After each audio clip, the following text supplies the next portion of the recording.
I think we might be back there, Dora, live on a new stream. So if you just want to talk us through the closing, I will try my best to repost the link. All good, right? We have a minute to go then in this qualifying session. Not a great deal that drivers can do from here on out. Most of them have completed their allocation of lap times in the session, but we have got Andy Chell still circulating currently with the fastest time of a 43.094, just about 0.2 of a second. To put him as high as P16 here, so definitely an incentive for Andy to try and improve on the lap time. Doesn't look like this one's going to be the one though, as we wind our way towards the end of qualifying. It has to be if he's going to make any improvement, because when the timer hits 0 in an iRacing session where you are on your own, every driver is basically on their own circuit in this session here in ESR. When the timer hits 0, that is session done. Doesn't matter where you are on the lap. When it hits 0, session is complete. So you can almost imagine, the final point to start a lap time at this track, about that 1 minute 50 mark in the session. Up to the line comes Andy. He's going to come into the pit lane. That'll be him done for the session, and that'll be us done for qualifying if that timer hits 0. Yes. So if you could let us know, if that stream is a little bit better. I see that we've got Rob and we've got Grant with us already. So let's go to the grid, Dora, and we will see if you can talk us through the starting lineup for this round 8. Going to be a good race, that's for sure. 90 minutes worth of racing from Portimao. We're going to get a full formation lap just to whet our appetite as we get ready for this one. Led, of course, by Yannis Silber. Who else? 5 wins in a row for the German, and he is looking to make it 6. I mean, it could be as many as 8 if he can keep going by the end of the season, but still a little ways to go before we get to that margin.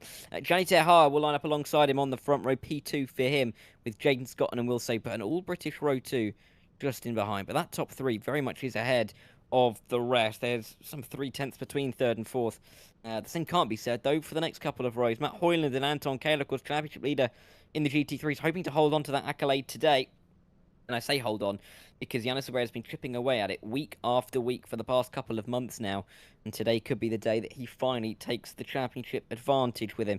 And Matt Hoyland is just ahead of Anton Kalo, with Lewis Kenyon and Joe Spara on row number 4. Lewis Kenyon, the highest of the reserve drivers for the Axis RDSA team, who of course are looking to get themselves towards that top 10, or keep themselves very firmly inside the top 10 in the team's championship. Spa in 8th, ahead of Joe Glass for the Glass Tech Racing team, and Denzel Clarkson, the Guyanan for the Quad Dash outfit, looking to keep them very much in contention for some good championship positions for the team by the end of the season. Ben Benueth's consistency has had Quatermass there or thereabouts. He lines up 11th, just ahead of Matthew Jones. The second of the Finns, Kalle Leskinen, will be starting this race P13, with Clyde Veyer, the Maltese driver, in 14th. Rob Smith and Robin Aston in 15th and 16th, ahead of 2 Europeans, the Lithuanian Rimas Šilinskas and the Romanian Andrei Muntean on row number 9. Andy Chell and Dean Cheatham make it an all-British row 10, I should say, towards the back of the GT3s.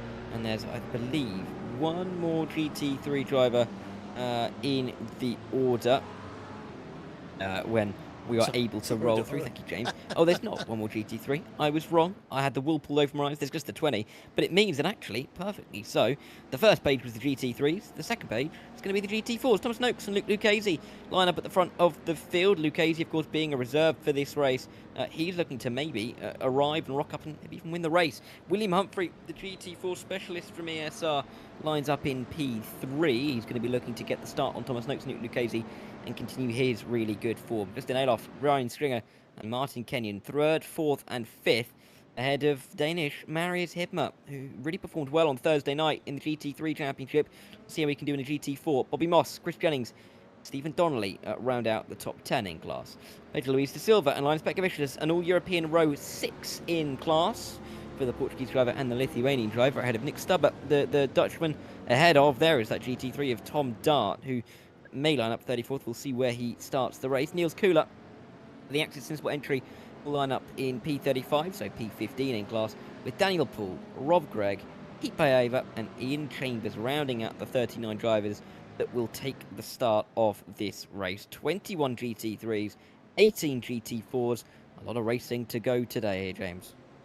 Yes, a lot of racing to go, and not only do we have the original glitch that we spoke about before tonight, it looks like we are absolutely hounded with gremlins on the OBS settings.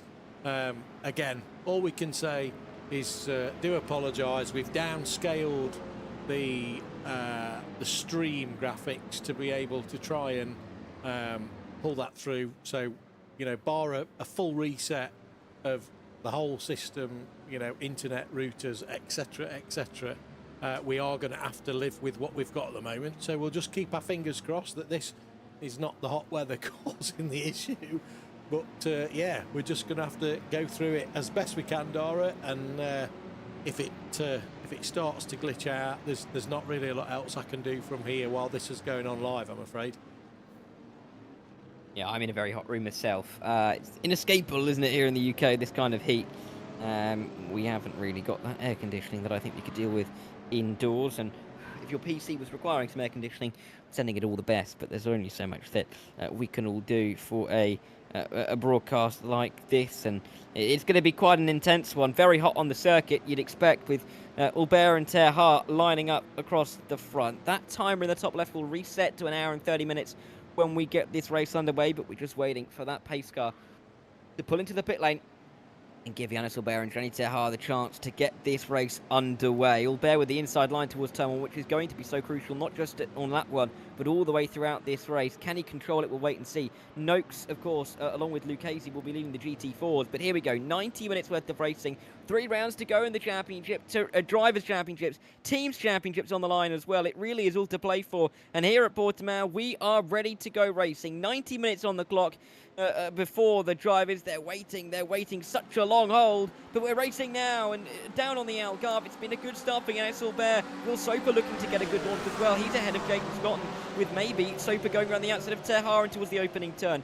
Albert will control the line and will easily lead through the opening turn. A couple of cars already spinning around. Joe Sparra finding himself facing the wrong way, will be overtaken by the entire GT3 field, and you'd expect quite a few GT4s as well. Lucchese and Humphrey look like they've got past on Thomas Noakes in the opening couple of corners. The pole sitter's gone from first to third back there, but a great start for William Humphrey. Third to first. Lucchese's lost one and gained one at the same time. Yeah, and it looks like we've got a further incident upfield, as we've got that looks to be a rumour Silinskas that was just reversing out onto the track. So yeah, William Humphrey must have had a storming start. We must remember next round, Dara, at the start of the race, to cover the GT4s instead, we've got Joe Sparrow that looks like he's missing a front bumper again as he goes up the inside looking for a bit of recovery. Hopefully doesn't get in the way of these leading GT4 drivers. So yeah, Thomas Noakes will try and get a little bit of a replay of that and see exactly what happened there. And we got Martin Kenyon. So we got Martin Kenyon that managed to get the run on Marius Ibmer. So Martin currently, as we look in the group standing, so Martin currently running P4, so doing a fantastic job for his team. Their hopes of kind of maintaining and continuing that runaway lead as Marius Ibmer looks now. Is he going to have a look up the inside? Yes, he does. Martin doesn't fight that too much because he'll know that Marius is not in his team's championship. So Martin will probably just sit there behind Marius and look to maybe let that tow him along to the others. Meanwhile, back at the front of the GT3s, we've got Yannis Albert that's created a 6/10 gap to Will Soper. So Will Soper from the Access Conehead Racing team has managed to get the better of Gianni Terhart. Gianni Terhart currently running in third place. So what we're watching out for on the timing screens of this is we're watching about the Minecraft racing team of Yannis Albert and Bobby Mosk. Bobby's currently running in P5. Then we've got the Quad Dash racing team of Gianni Terhart and tonight Luke Lucchese. Lucchese is currently running in second. So we've got a P3 and a P2 versus a P1 and a P5. So probably not going to be a lot in that, Dara, at this early stage of the race. Yeah, and I think we'd expect to see that gaps will stay relatively close in the opening stint, at least, of course. Drivers looking like they're going to have to come into the pit lane twice over the course of this 90-minute event. They're not going to be able to skimp off a stint and only make it home on a one-stop. So strategy having to take effect early on here. So many of those GT4s having to come down pit lane, though. You can see how many drivers have been affected by that. Nick Stubber is the last of the GT4, so that is the entire field, and we only are missing one off the bottom of the GT3 timing tower. So what you see on the left-hand side is effectively the entire race. We're not missing anybody from what you can see on screen. It just shows how many people are in the pit lane. Rob Gregg, oh, well, he's been in the pit lane, and he's also gone for a spin at turn 5. It has been an awful start for him. We only really have a front group of 5, maybe 6 in the GT4s. The rest have fallen by the wayside, but great news for Humphrey, Lucchese, Noakes, Hibner, Moss, and Daniel Poole, who've kind of been able to get away, and unless there's some big issues for them, even Pete Paiva in P8, unless there's some big issues for them, they're in a great place to finish strong in this race, even though we've got 86 minutes to go. Yeah, it looks like we've had a massive incident that we've missed, Dara. We've got Ian Chambers, Brian Stringer, Pedro Luis de Silva, Chris Jennings, Nick Stubb, Stephen Donnelly and Linus Petkovicius all in the pits. So we're going to have 2 races in this GT4 race now. We're going to have the front runners that have not been involved in the incident, and then we're going to have the back runners that have been involved in the incident. So again, we'll have to have a quick scoot back and see as Stephen Donnelly looks like he's gone for a little bit of a spin on his outlap. Meanwhile, we should have William Humphrey still leading the race with Luke Lucchese in second. Thomas Noakes has got Marius Hibner for company. So Thomas is currently running in P3. Stephen Donnelly looks like he's struggling to get those tyres warmed up. Maybe that's because Rob Mackay's taken it for a few laps around the circuit. Hopefully that's not the case, Stephen. But yeah, these guys, I mean, Stephen's not going to have massively dissimilar pace. So he pulls over. Looks like he's going to let the lead lap cars through, which is fantastic sportsmanship from Stephen.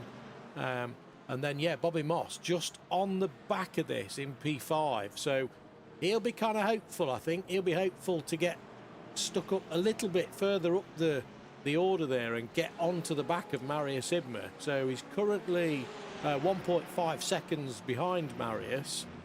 So I guess if Marius and Thomas start battling, there's a half a chance there that Bobby will make his way back through. We've got Daniel Poole currently running in P6, pretty much on his own. He's got Tom Dart, who's reserving for Callum Morrow. They're running in what I thought they were running in. I've got Tom Dart in the wrong class, Dara. That's what's confused me there, because he's right behind Daniel Poole in that GT4. So while you take over, I will just switch the classes for Tom Dart because he's in the wrong class. That makes more sense as to why he was right in the mix in the GT4 class, despite apparently being in a GT3. And it means that we can have 19 in the GT4s, 20 in the GT3s. Absolutely everybody is going to be on that board on the left-hand side. Daniel Poole has got a couple of cars for company early on, but they're not in the same class as him. In fact, it's a GT. Oh, no, sorry, it is of course in the same class. It is Tom Dart, just in behind him. Martin Kenyon, however, just at the fastest lap of the race for the GT4s. He's down in P8 in the early stages, not exactly where he'd want to be, but he's definitely going to be in contention. On the left-hand side, then, everybody in this race, 20 GT3s, 19 GT4s. It's worked out quite nicely that way, isn't it? It has. It's spread nicely on the screen. Yeah, this is one of the benefits of when our reserve drivers, when they tell us right at the last minute that the driver's reserving and we're already live and we're already kind of streaming, and then we have to try and make these changes on the fly, but never mind, it's what we do. So yeah, we got Daniel Poole and Callum Morris. It looks like Martin has had an incident, Dara. So because Martin was running previously at the back of Marius Hibner and Bobby Moss, so Martin's just dropped back a bit there, so that's put him back in P8. So we'll have to keep a track on how Martin's doing throughout the race. Let's go back to the front of the GT3s and have a little look. So not really a massive surprise to see Yannis Albert pulling a gap. What is the surprise is that he's managed to pull 3 seconds already from himself to Gianni Terhar. So Gianni Terhar has made the recovery recovered that position from Will Soper. So that puts him back in P2. So currently Quad Dash running P2 and P2. Minecraft running P1 and P5. So at the moment, Quad Dash look like they're clawing back a little bit of that deficit, but a long, long way to go in this race with only 8 minutes gone. Not a big deficit, remember, only 4 points to split those teams coming into this evening's worth of racing. So definitely really important to have these battles run all the way through the race. But Tahar and Luke Aisley doing a very good job, and I think we'll be very happy with where they are. I don't even count out the Glasstech team from having a good day. P7 and P1 in the respective classes, which is great to see. And battles still ongoing, particularly towards the front of the GT3. With the early pit stops and the early incidents, the GT4s have kind of split up. Well, they're definitely split up in the early few laps here, but the GT3s have stayed almost attached to each other. Jaden Scotton trying to get through on one of the RDSA cars, and then going after Matt Hoyland here. Careful Anton Kalo as he tries to find his way through. I believe it's just an Alof actually in that RDSA car that they're just about making their way through on. Joe Glass will make his way through as well, and the pace advantage of the GT3 is being plainly shown here. Yeah, I'm semi-distracted, as you may imagine, whilst trying to watch the quality of the stream and the bandwidth, but I'm kind of doing my best to keep up with both things on both monitors. But yeah, I was just having a little look down the results there, and Anton Kalo is a little bit of a surprise to me, being down in P6, because if you remember, Dora, we spoke to him a few rounds ago, and he said that for the rest of the season there were tracks that he was favouring, he was going to have time to practice, and he was really, really confident of being able to take it to Yannis Albert, and then iRacing changed the tyre model. So I just wonder whether this is kind of having they changed the aero, they changed the tyre model. I wonder if this is having some effect, because Anton is currently running in P6. He's got Joe Glass for company right behind him. So yeah, I just kind of wonder is Anton playing the long game? Is he in full control of it? Or is he actually just running a little bit off the pace? Because P6 is not really where I would expect to see him, based on what he said to us previously in those interviews. Yeah, and that's a fair point to make. He's not a million miles away from the guys in front. May have just had a little bit of a poor qualifying, and of course difficult to really work your way through the order in the early stages. Maybe playing the long game, of course. Definite chance for him to have decided that he'd save a bit in the early stages. That'll benefit him towards the end of the race. We'll just have to see if that is how it pans out for him. Very early stage, though. I mean, we've got 80 minutes to go in this race, and he's only, less than 10 seconds off the lead here. Still circulating well. He's got Joe Glass for pressure behind. I just can't see him allowing himself... he's got Joe Glass behind him for pressure.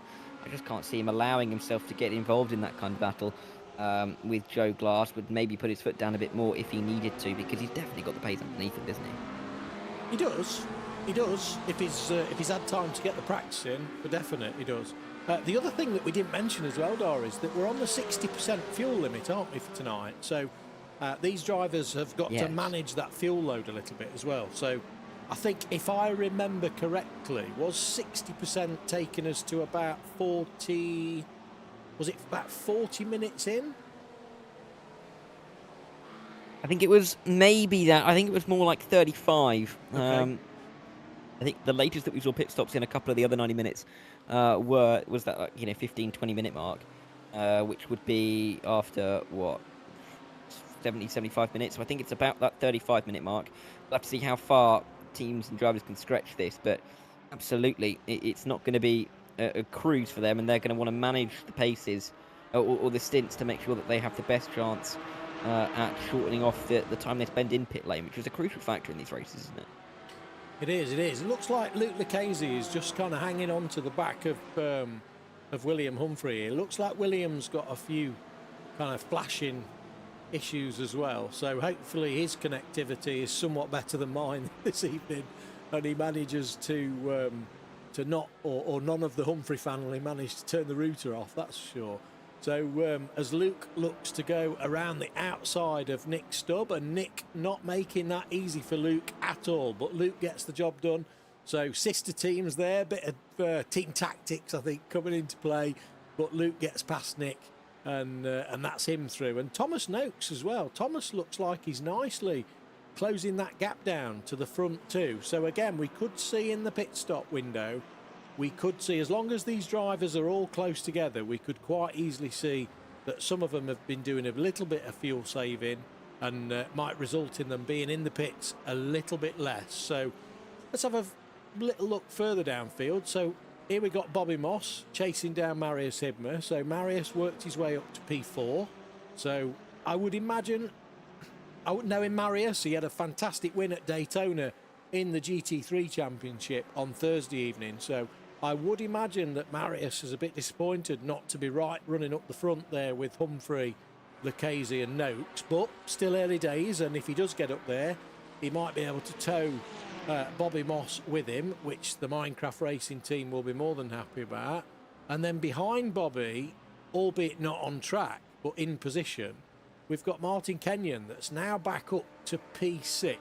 So Rob said in the chat that Martin did have a little bit of a spin, so we didn't see it come up in the timing tower, so we can't track back, unfortunately, to see what that is. But I definitely think we've missed an incident right at the start of the GT4s, so I am going to track back a little bit later on and see what exactly happened there, because we've got Kenyon currently running in P6, we've got Daniel Paul that's 3 seconds behind him, and we've got Tom Dart, who has also had his own incident, and Tom is now 8 seconds behind. So this this GT4 field is really, really spread out, Dara, apart from those top 5. Yeah, everybody else really getting involved in something. It's difficult to say exactly what, considering that we haven't been able to see it, but they definitely have been involved in some kind of incident, because there's so many of them that have dropped down the order, isn't there? You know, half the field, more than half the field, completely off the pace, as we see Tom Dart just about having to let a couple of the I think we found it, Dara. I think we through. found it. So we're on board with Linus Oh. Petrovicius, and we've got an incident. That is exactly what happened. Yep. So let's have a look from Chris Jennings' point of view. So we've got Justin Eloff and Ryan Stringer. Chris has got nowhere to go. Take Stephen Donnelly. And wow, that is... Oh, and we've got a car upside down. The Flatline Racing BMW of his home race of Pedro Luis da Silva. So it looks like... Let's have a look from Pedro's point of view, just because it looks like a good one. So he's got nowhere to go. Tries to avoid it. Spins around. Gets hit. Oh dear, oh dear, oh dear. So that is what happened too. Let's have a look one more time. So as we have a look from the front. So it's Justin Aloff and Ryan Stringer that come together, and everybody else, sadly, is just a passenger, Dora. So that explains why we've got half of the GT4 grid running their own little race now, down from kind of P12 onwards. Yeah, it makes a bit more sense now, doesn't it? And that's why most of the field were caught up in all of that, because they couldn't avoid it down the main straight. When you have a couple of cars bouncing across the road, there's not really a great deal that you're able to do. And so that all lines up now. A bit of a move. Gianni Terhava having to defend here from Will Soper, dropping off from the back of Yannis Albert, avoiding the traffic as well. But Will Soper on the back again. Only the one podium for the Axis Conehead driver all season long, but he's in a podium position in terms of the championship. E3 for the time being. Terha holding on well, but if these two start battling, not least does it help Yannis Albert get away, but it invites the likes of Matt Hoyland, Jaden Scotland into the fray, and you could just about see Hoyland's DXT rising over the crest, so got to be careful how you manage this battle now. Yeah, Matt Hoyland running a great P4, so bit of a battle of the Corvettes here between him and Jaden Scotland. So Matt's currently got the edge in P4, so this is fantastic for their championship, as it looks like Will Soper was attempting a bit of a move around the outside as he cuts back to the inside, and Gianni Tehar says, I don't think so, Will. You're going to have to do better than that. So Gianni's got the run onto the main straight, so Will's just going to have to tuck in behind and maybe rely on that slipstream. But what we don't know, of course, is if Will is doing a little bit of fuel saving while he's sat in behind Gianni Tehar. Let's just jump on board with Will and see if we can hear if he's easing off a long way before the breaking point. Not too much. So maybe just a little bit as he follows on behind Gianni Terhar for that P2. Very, very early days though, yeah, Nora. I reckon if I was Will, there's no way that you're going to catch Yannis Albert unless he has an incident. So I think this is almost like they're racing here for the kind of best of the rest, for the win, shall we say, if you take out Yannis Albert. Yeah, of that there is no doubt, really. You know, I think they're all just battling between themselves right now to try and get the second place. It's kind of something that we've seen them do all season long, because they've had to try and fend off the clear pace of Yannis Albert, and when he's been in this kind of form, there hasn't really been anybody been able to catch him. And again, tonight it looks like the same can very much be said. There could be a question mark, however, over the strategy. You know, there are a couple of drivers who may be able to outplay him on the strategy a touch, but that's not to say that they're going to be able to, you know, get him easily or at all, actually, mind you, because there's a lot of racing still to go. But at the same time, Yannis Albert hasn't got to do much of that racing, and so can spend the entire time in this race effectively managing what he's got to do. He doesn't have to be fighting and thinking about how he's going to be making these moves, as Lucchese has to as he goes for the lead of the race on William Humphrey. Oh, gets a bit close through turn one. Doesn't have to do any of this. Doesn't have to worry about managing or having to fend off managing the car in favour of fighting for position. He can do what he needs to do to get to the car into the best position possible. And so the longer this goes on, particularly with Terhar and Will Soper fighting, the better for Yannis Albert. Yes, and I was just caught in the corner of the timing tower there that Luke Lucchese had closed that gap down to 2/10, and we just jumped on board with Luke as he managed to get alongside William, but to no avail. So yeah, William did a bit of a defence and a late break into turn one, and William just did what he needed to, as we've got the there is the pre-mentioned Yannis Albert comes bounding through in his GT3 Minecraft Acura. So yeah, Luke just couldn't get that overtake done on William. These drivers seem like very, very, very closely matched on pace. So difficult corner here on the right hand corner before you have to be so patient in getting the power down. So yeah, I think William will be quite enjoying this, that he's got Luke right behind him, and in a 90-minute race it's probably going to keep him kind of entertained and occupied all the way through. I can see in the chat there we've got Jonathan Humphrey joining us, saying he feels a bit aggrieved by the turning off of the internet router comment. Well, I can tell you, based on my bandwidth this evening, Jonathan, if you'd like to come round and turn mine off, you would be more than welcome, because a quick reboot might have solved the problem earlier. But yeah, these two going at it absolutely hammer and tong, as Luke again looks like he's got the run. Is he going to get the run on William? William goes to defend. Luke has to go on the outside. He's alongside. He's clearly alongside, but alongside is not enough. And meanwhile, we've got Gianni Terhar coming through saying, come on guys, very nice. And then we've got Will Soper as well. He's looking around the outside. So we've got two battles for the GT4s. We've got the battle for the GT3s. Oh my goodness, Dara, this is all looks like it's going to go wrong somewhere. Yeah, they're all getting into the same part of the racetrack right now, aren't they? It's not the easiest place to be, and there's so many cars fighting over the same piece of tarmac as they're on their way in towards turn number 5. Just about, we're going to see Gianni Terhar keep ahead of Will Soper, but just in the background, Humphrey having to fend off his own battlers. We've seen Matt Hoyland gain up to the back of the battle for P2 as well in the GT3s, but he hasn't quite been able to involve himself in that just yet. But second, third, fourth fight away in GT3s. First, second and third fight away in the GT4s.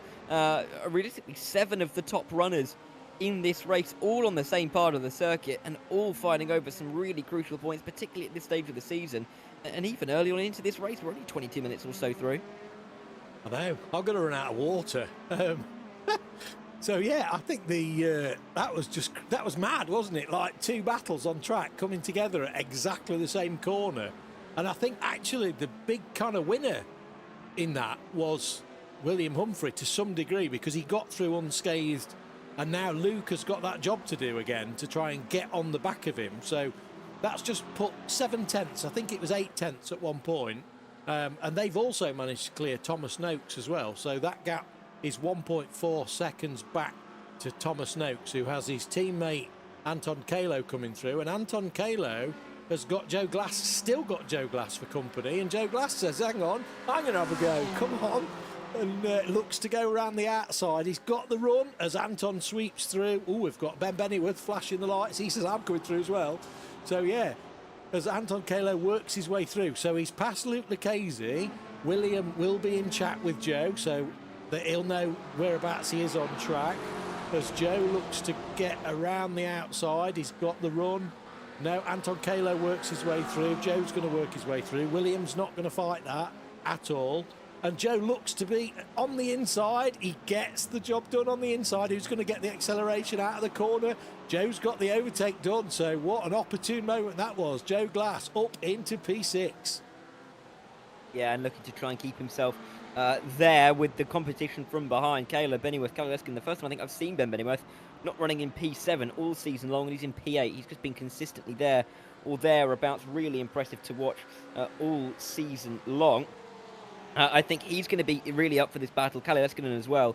But again, these trains forming in the GT3, so we haven't been able to see many trains like this form over the course of the season. Drivers have separated themselves out pretty early on, but in this 90-minute race, with management definitely being key in the early stages, drivers are finding themselves pretty close on the circuit in the early parts of the race, and we are seeing jostles for position that are really quite significant and will end up being really significant by the time we get towards the end of the race. Jonas Albert's going significantly fast, though. Fastest lap time of anybody in the GT3s last time by 41.6 for him. Or at least I think it was a 41.6. May have read that wrong because Ter Haas done a 41.5. So they're all going at about the same pace, but Albert streaking away a touch. Still Joe Glass in P6. He's built up a little bit of a gap to Anton Kalo in behind to maybe hang on to that for the next few laps here. Yeah, probably what happened there was that Gianni Tahar did do a 141.5, but probably what happened is that he got an off-track, because he is known for his off-tracks, is Gianni Tahar. He'll like me saying that. But yeah, so I think that's probably what it will be, is that Yanis's would have been a lap without an off-track. So yeah, fastest lap, 141.6 for Yanis Albert. Gianni Tahar currently in second, and Will Soper just sitting in behind. Matt Hoyland is having a storming race in P4. So Matt is getting through the traffic, keeping on the back of these guys. 1.2 seconds, as we know, in the pit stops, and there are going to be 2 pit stops tonight.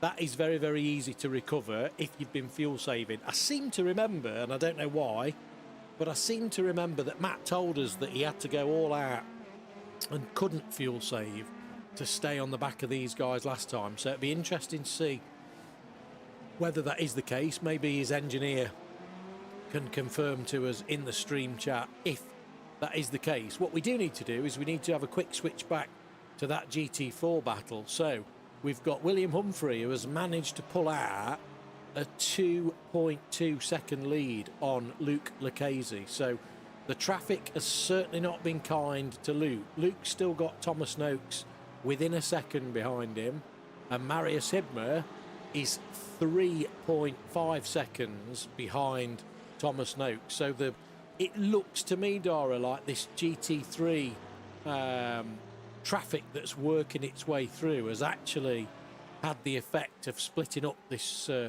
this top 5 in the GT4s. It has. They've separated a little bit, haven't they? It's still not a great deal of a gap. Not a lot to separate them all. However, they are definitely split up more than they had in the early stages. And, you know, even though that GT4 field has already been pretty separate all race long after the incident that we saw off the start, yeah, those opening couple of positions, there's only a couple of battles now within a second in the class. So, yeah, not necessarily a class we're going to be able to see a lot of during the rest of this race, because if they're not fighting, then it's going to stay relatively stagnant towards the end. But really interesting, I think, to see how that has developed. And the GT3 traffic always proves to be a bit of a divider. You know, I think when we see GT3s having to come through, they get themselves in, you know, into little gaps on the circuit, and when there's not much pace difference between the GT3s and the GT4s in slow speed corners, those gaps can be difficult to make up, and then you can see them increase to 1-2 seconds, as we see at the front of the field in the GT4s, and then it's difficult to regain some of that time. So yeah, I don't think we should be too surprised, but again, it's all about positioning off the start for the GT4s, and we saw that in the early few laps. They battled hard. Now it's a case of managing towards the end of the stint. Yeah, lovely little battle here between Andy Chell and Dean Sheesby for P16 in class. So I just noticed on the screen that there was little between them as Andy looks like he's thought he's got the job done, and Dean breaks a little bit earlier, stays to the inside. Andy takes the outside line, which is going to give him the inside for the next corner. So yeah, I know that this is not the car of, as it looks like we've got Ben Bennyworth off, Dara. So that's unexpected in the Quatermass team. So yeah, I know that this is not Dean's first car of choice, and he doesn't particularly like the Porsche. So he's, but him and Andy have had. This is going to be almost a full lap side by side, as Andy looks like he's going to go wide. He doesn't get the off track, stays on the track, and then there's two GT4s coming up. Oh, as Andy looks to switch, my goodness me, like a snake going down the track. Andy looks to switch to the inside. Dean's got a GT4 in front of him. Andy look up the inside of Stephen Donnelly. But no, Dean looks like he's away with this one, and he lives to fight another day. Does, but really impressive battling from both of these guys all the way through the lap, and lucky not to pick up an off track there. Easy to do at the final corner if you're not being too careful. But yeah, great to see those two battling as they have done for quite some time around the lap. But I mean, we're only approaching the 30-minute marker, the 1 hour to go point in this race. So much racing still to go, and they're almost just getting their eye in still for what we've seen so far, because, you know, with an hour to go, 2 pit stops to think about, we're going to be seeing more battling as we work our way throughout the rest of this race. But Franny and Dean Cheeseby, despite being down and fighting for 15th and 16th, they're going at it hard, and that's kind of what we love to see in this championship. And it really does, I think, embody the European GT Championship, because you're not just racing for yourself, you're racing for your teammate. And although that goes for every other championship, or most of the championships, the teammate dynamic is so critical, particularly when the money is involved for those team championship prizes rather than for the drivers. Yeah, it's not loads of money, but I think when you've got a lot of championships that are run that don't offer any cash prizes at all, I think for these drivers it's just a nice little reward to get their entry fee back, and obviously it'll contribute towards a few tracks, a few different cars, you know. So yeah, and I think there's a little bit of pride in there as well. So as Joe Glass looks to be having a fantastic battle with Anton Kalo, and Kalle Leskinen in the background is saying, yeah, I'll have some of this, thanks a lot. So now there's 3 of them all within a second. So Anton Kalo will be wondering what he's done to kind of get this much battling down in P6. But I guess this is just a consequence of what happens when you're just slightly off that lead group pace. Yeah, and it doesn't take much, does it? But the second you're off that pace, it can be really difficult to either find the time or put yourself back into that kind of group of contention, and it can be really difficult, I think, to put yourself into a group, particularly on pace, where you may not be able to fit in the early stages, and to recuperate some of that time. Of course, no safety cars to help you gain back time, as you may get in other series, as there's Ben Bennyworth going off the road, and I mean, nearly keeping it out of the wall, and I mean, nearly finding the escape road down there. Impressive he's found that there. I didn't know it was even there. I think there's a bar just the other side of that barrier, so I think he was obviously just popping in for a quick refreshment as Joe Glass looks to be right on the back of Anton again. These two, absolutely nothing between them. Let's jump on board with Joe and see what it looks like as he goes to the outside, brakes a little bit earlier, looks to get the switch back. Has he got it done? He's got his new pedals as well, so maybe that's also sprung Joe into life a little bit as he takes the brakes on the inside. Let's have a look. He's got Anton, he's got the job done. Now Anton is still almost alongside, not quite the overlap, but Joe gives him loads of room, and Kalle Leskinen says, right, I'm in. And it looks like Anton's lost 2 places here, because Kalle Leskinen around the outside in that Flatline Racing pink Porsche, it looks like he might have the better now, because he's got the inside for the next 2 corners. So is this going to set him in a good position to take P7? He is in P7. So Joe has got away a little bit, 8/10 back to Kalle now. So those 2 guys battling has just gave Joe that little bit of a breathing space that he'll be really happy about when he looks in his rearview mirror to see that he's got a bit of space. So yeah, Anton Kalo down to 8th position. Quite unexpected, I think. Yeah, not necessarily the pace that we were expecting from Anton, and it puts him maybe at risk of losing the championship lead today to this man, Yannis Albert. He continues onwards. Not going to pit this time around, but he is setting consistent lap times. He's not pulling that gap to Gianni Terha, but he doesn't have to. He can just manage the car, manage the pace, save a bit of fuel, and shorten off the time that he spends in pit lane, which will gain him even more time compared to others if he didn't already have that pace advantage to help him along as well. So really, really good signs for Niels Albert. Make it what would be 6 race wins in a row in this championship ever since he arrived. He's got a 100% win record in races that he's been participating in, and that it looks like it's going to continue unless there is some kind of problem for him towards the end of this race, because you can't see him losing it on pace from here, can you? I don't think so. I don't think so, Dora. But as we know, the one thing with sim racing, and it's unfortunately it's something that we all have to face from time to time, is that connectivity and technology has a very unfriendly way of kind of rearing its head at the most inopportune times. So yeah, let's keep everything crossed, and I think barring any technical difficulty, Yanis will probably be holding that 9-second lead to Gianni and just keeping it there. So full credit to him. But when he decides to pull a lead like that, he's obviously going to get minimal coverage on the minimal coverage on the stream.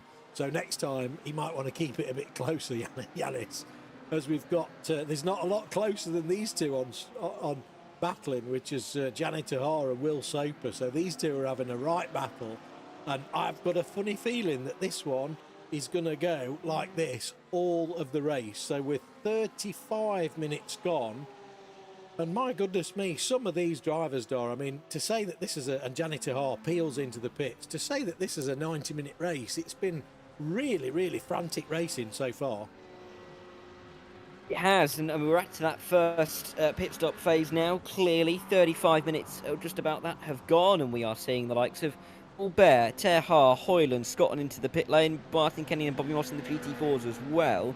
We'll have to see how long they can get this second stint, and whether those who pitted right off the start can extend right towards the end of the race, and if they can just splash and dash towards the end. But definitely busy down on pit lane as we get to this first stage of pit stops. Anton Kalo has gone around one more time there, so he has slipped back in the order, but he has been able to save far more fuel than any of the drivers he was fighting with to put himself into the second place. Will Soper doing a really good job as well to be somewhat fighting for P2 with Gianni, but to save enough fuel to go around one more time too. He might be able to run off his pit stop length at the end of the race. You'd expect him to fill the tank up to the maximum for this second stint as well. But we'll have to wait and see how much time he can save towards the end of this race, if he can keep up this kind of pit stop or this fuel saving for the pit stop phases. Soper still leads though, of course, as he would. He should come into the pit lane at the end of this lap unless he has been an absolute whisperer on the fuel. But Albert is out about 8-9 seconds ahead of Tehar, exactly where he was. Robin Aston in the middle of those two at the moment, but he has to come to the pit lane soon. GT4s, we still await a couple of pit stops from them. However, I can't imagine it's going to be too much longer until we see quite a lot of them dive their way into the pit lane for the opening time this evening. You know, if they were getting another 5 laps, they may even be able to get to the end of the race on the one stop, but that's unlikely to happen, as Will Soper does indeed pull into the pit lane. He does, and what's going to be interesting here is to see whether Anton Kalo has maybe been fooling us a little bit, because if he stays out and he has been fuel saving and he's maybe running a slightly more fuel efficient setup, which now he's into the pit, so they're all within a lap of each other, Dora, so that little theory of mine is out the window. But yeah, so where's Will going to come out? So he was right on the back of Gianni Tahar. Now Will's taken tyres, he's up on the jack, so I don't know whether he's taken all 4 tyres or whether he's just taken 2 lefts and then he's going to take 2 rights next time around, as Will is going to exit from the pits any moment now. Anton Kalo takes tyres as well. So as Will now comes out the pits, where is Gianni Tahar? Let's have a look. Where is Gianni Tahar? He's only just coming on to the start-finish straight. So I think this is going to put Will Soper massively ahead of Gianni Tahar. My goodness, wow, what a gap that he's pulled. So has Will underfueled for this middle stint to then maybe have to put a little bit more in later on? We will have to wait and see. But yeah, Will Soper is now right on the back. Well, I say right on the back. He's very, very close to Yanis Albert. Yeah, and clearly doing less in the pit stop than pretty much everybody else, because he has gained 8 seconds on Yanis Albert throughout that pit stop phase. So I wonder what he has done to be able to gain that much time, and whether he'll be able to replicate that again in the second pit window. You wouldn't imagine that he would. He may be slightly down on the tyre wear in terms of maybe not taking any new tyres, or as many, I should say, new tyres as the likes of Yanis and Gianni, but Will Soper in P2 now. Can we have a reignited battle for the lead here in the GT3s? You wouldn't necessarily expect it, but again, Will Soper only has the one podium of the season. No wins to his name. P3 in the championship, looking very good for him at the moment, particularly in his battle with Gianni in the Drivers' Championship. Yeah, I think what's happened there is that Will Soper has taken a light fuel for his first stop. And so looking at the pit time, so we've got Yanis Albert with a pit time of 24.9, Will Soper with a pit time of 20.9. So I think what we're going to see there is the reverse on the second stop. So I think will probably have a 24-second pit stop, and all the others will maybe get away with a 20-second. So I think that Gianni Tahar will probably start to come back at Will Soper, although it looks like he's not too far behind at the moment. So as the timing screen updates, so 7 seconds behind Will Soper. So Gianni he must be sat in that car thinking, my goodness me, where did he go? So, but I do think this will come back to Gianni a little bit later on, but we'll have to see. Meanwhile, in the GT4s, we've got Luke Lucchese, who is in the lead currently, and we've got a couple of crashes there. We've got one for Chris Jennings and one for Tom Dart, so we'll just have a little look and see what that is in a moment. But yeah, Luke Lucchese is in the lead, and I'm just checking my timing screen now.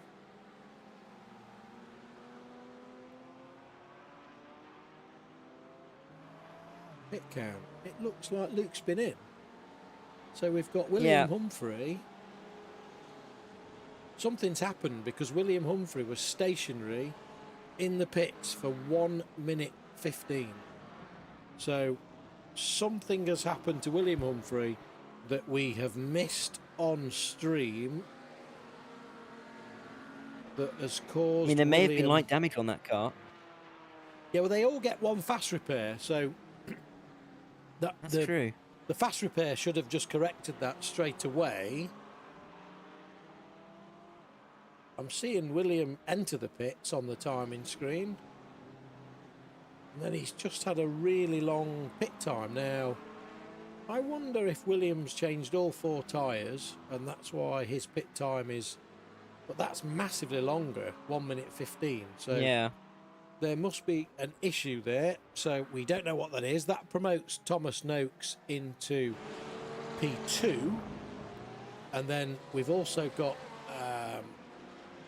Marius Hibner, who has now been promoted into P3. So he's 8.6 seconds behind Thomas Noakes after the first round of pit stops. And then Martin Kenyon, after that incident earlier, Martin Kenyon is now back up to P4. So Martin's kind of had an incident-filled first half of the race, and he's ended up pretty much back where he was at the beginning, Dora. Which is somehow, incredibly impressive, to be honest. But it has been a bit of a race of attrition in the GT4, hasn't it? Particularly with that starting moment for half the grid, and for a few of them up further on the order. They've just been caught up in a couple of moments. But Martin, somehow in the top 4, going along nicely. Yes, a long way away from the top 3, but wouldn't complain, I don't think, to be in this position. We're nearly at the half race distance. Ben Bennyworth's just about got ahead of Rob Smith for P15 and P16 in the GT3 class. That was just as they crossed the start-finish line. And as they run through turns 1, 2, and into 3 now, Ben Bennyworth is ahead of Rob Smith and will try and go off up the road towards Joe Sparrow. This is, of course, all after Bennyworth's spin a few minutes ago. They'll get through some GT4 traffic quite easily as well. And it's easier to get through some of this GT4 traffic at the moment because they are so spread out that there's not really any trains to have to fight your way through. Yeah, I just noticed it. I don't know if you've noticed it as well, Dora, but that Porsche of the flatline racing, the GT3 Porsche, seems to be going quite a little bit quicker than it does on normal weeks. Don't you think? Maybe. It's difficult to really judge, isn't it? But you've definitely got an argument to make there. That was my little pun against Andrew Fellows, because I did tell him that I'm sure Rob will clear it all out for clear it all out for Oh, him right. and drive it a bit quicker, because Rob's obviously reserving for Andrew tonight. So, yeah, we are missing Andrew Fellows. We did get him in Rob Mackay's hot lap, but unfortunately he can't be with us tonight, so Rob Smith is reserving. So, yeah, I mean, that Porsche will have never been driven so fast. Clearly, I'm slow to that joke. I was sitting here thinking, is it going slower? I was trying to think of ways to make it, that it was going slow. But yeah, no, that makes sense. It was rubbish. It was rubbish anyway. It was rubbish anyway. But I just promised him I'd get one in there.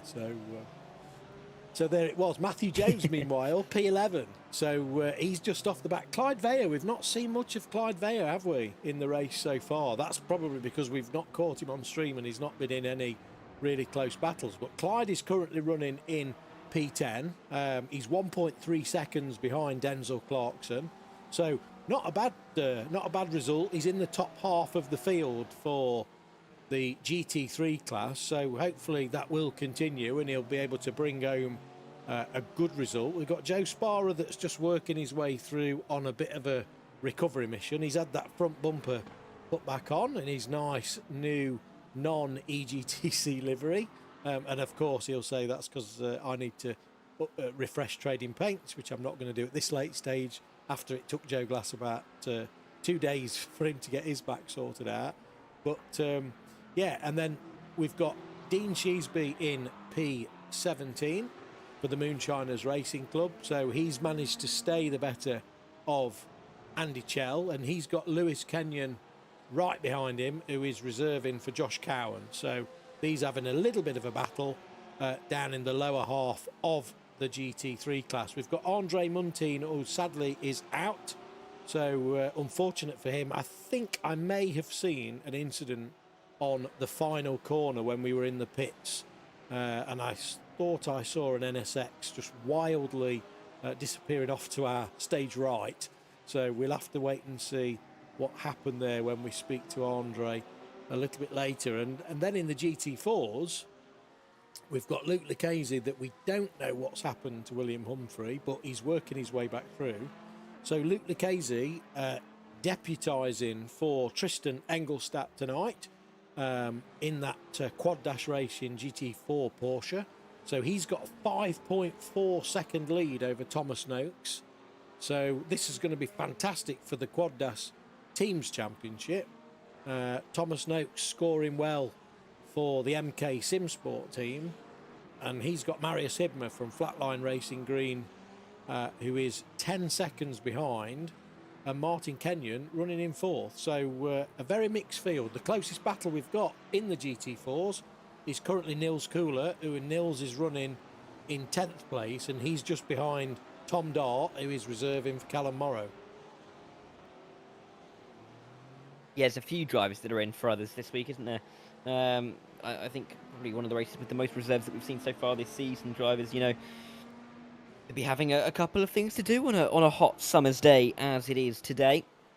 And so we've got a couple of drivers having to jump in and help out. And that really helps the teams. Of course, they won't be allocated, none of the points will be allocated for the Drivers' Championship, for the drivers that are replaced. However, in the Teams' Championship, points can still be picked up by those reserve drivers to give those teams a real fighting chance at staying in championship contention, just as we're seeing with Lucchese. Nils Kooler just about being overtaken in towards turn 12, and just has to be careful as that Moonshiners Racing Club car comes through. But it all gets a bit touchy down here. In towards turn 14, Tom Dart has to go wide to allow the GT3 through. Here comes Neil Kooler. This is his chance to make the move, and he's going to get into P9. If he gets the exit through 14, he should get a great inside line at turn 15. And Niels Kooler, P9, opportunistic move, made it where it matters, but now he's got to be careful. Here comes the race leader, Yannis Hilbert, coming through. Yeah, we've not... Yannis is having to get himself into the GT4 battles to get himself some screen time. So let's just jump on board with Yannis. So he's only got a 4-second lead, so he must be listening to the stream when we told him to close that gap down a bit. But he's got a 4-second lead back to Will Soper. And that gap between Will Soper and Gianni Tahar is now down to 5.9 seconds. So it looks like Gianni has got the bit between his teeth, and he's actually going to close this gap down before the second round of pit stops.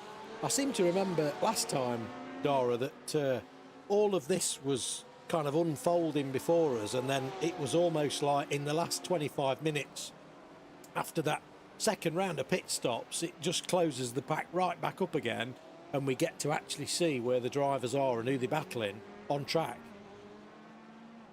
Yeah, because at that point, of course, strategy kind of is decided. Everything has gone on with the strategy, and everyone's racing to the end. Of course, differing fuel numbers, differing tyre wear at this stage of the race should equal itself out towards the end of the race. And there'll be a lot of drivers there or thereabouts, and they will know exactly who they're fighting by the time we get in towards that final stint. We're still a few minutes away from that.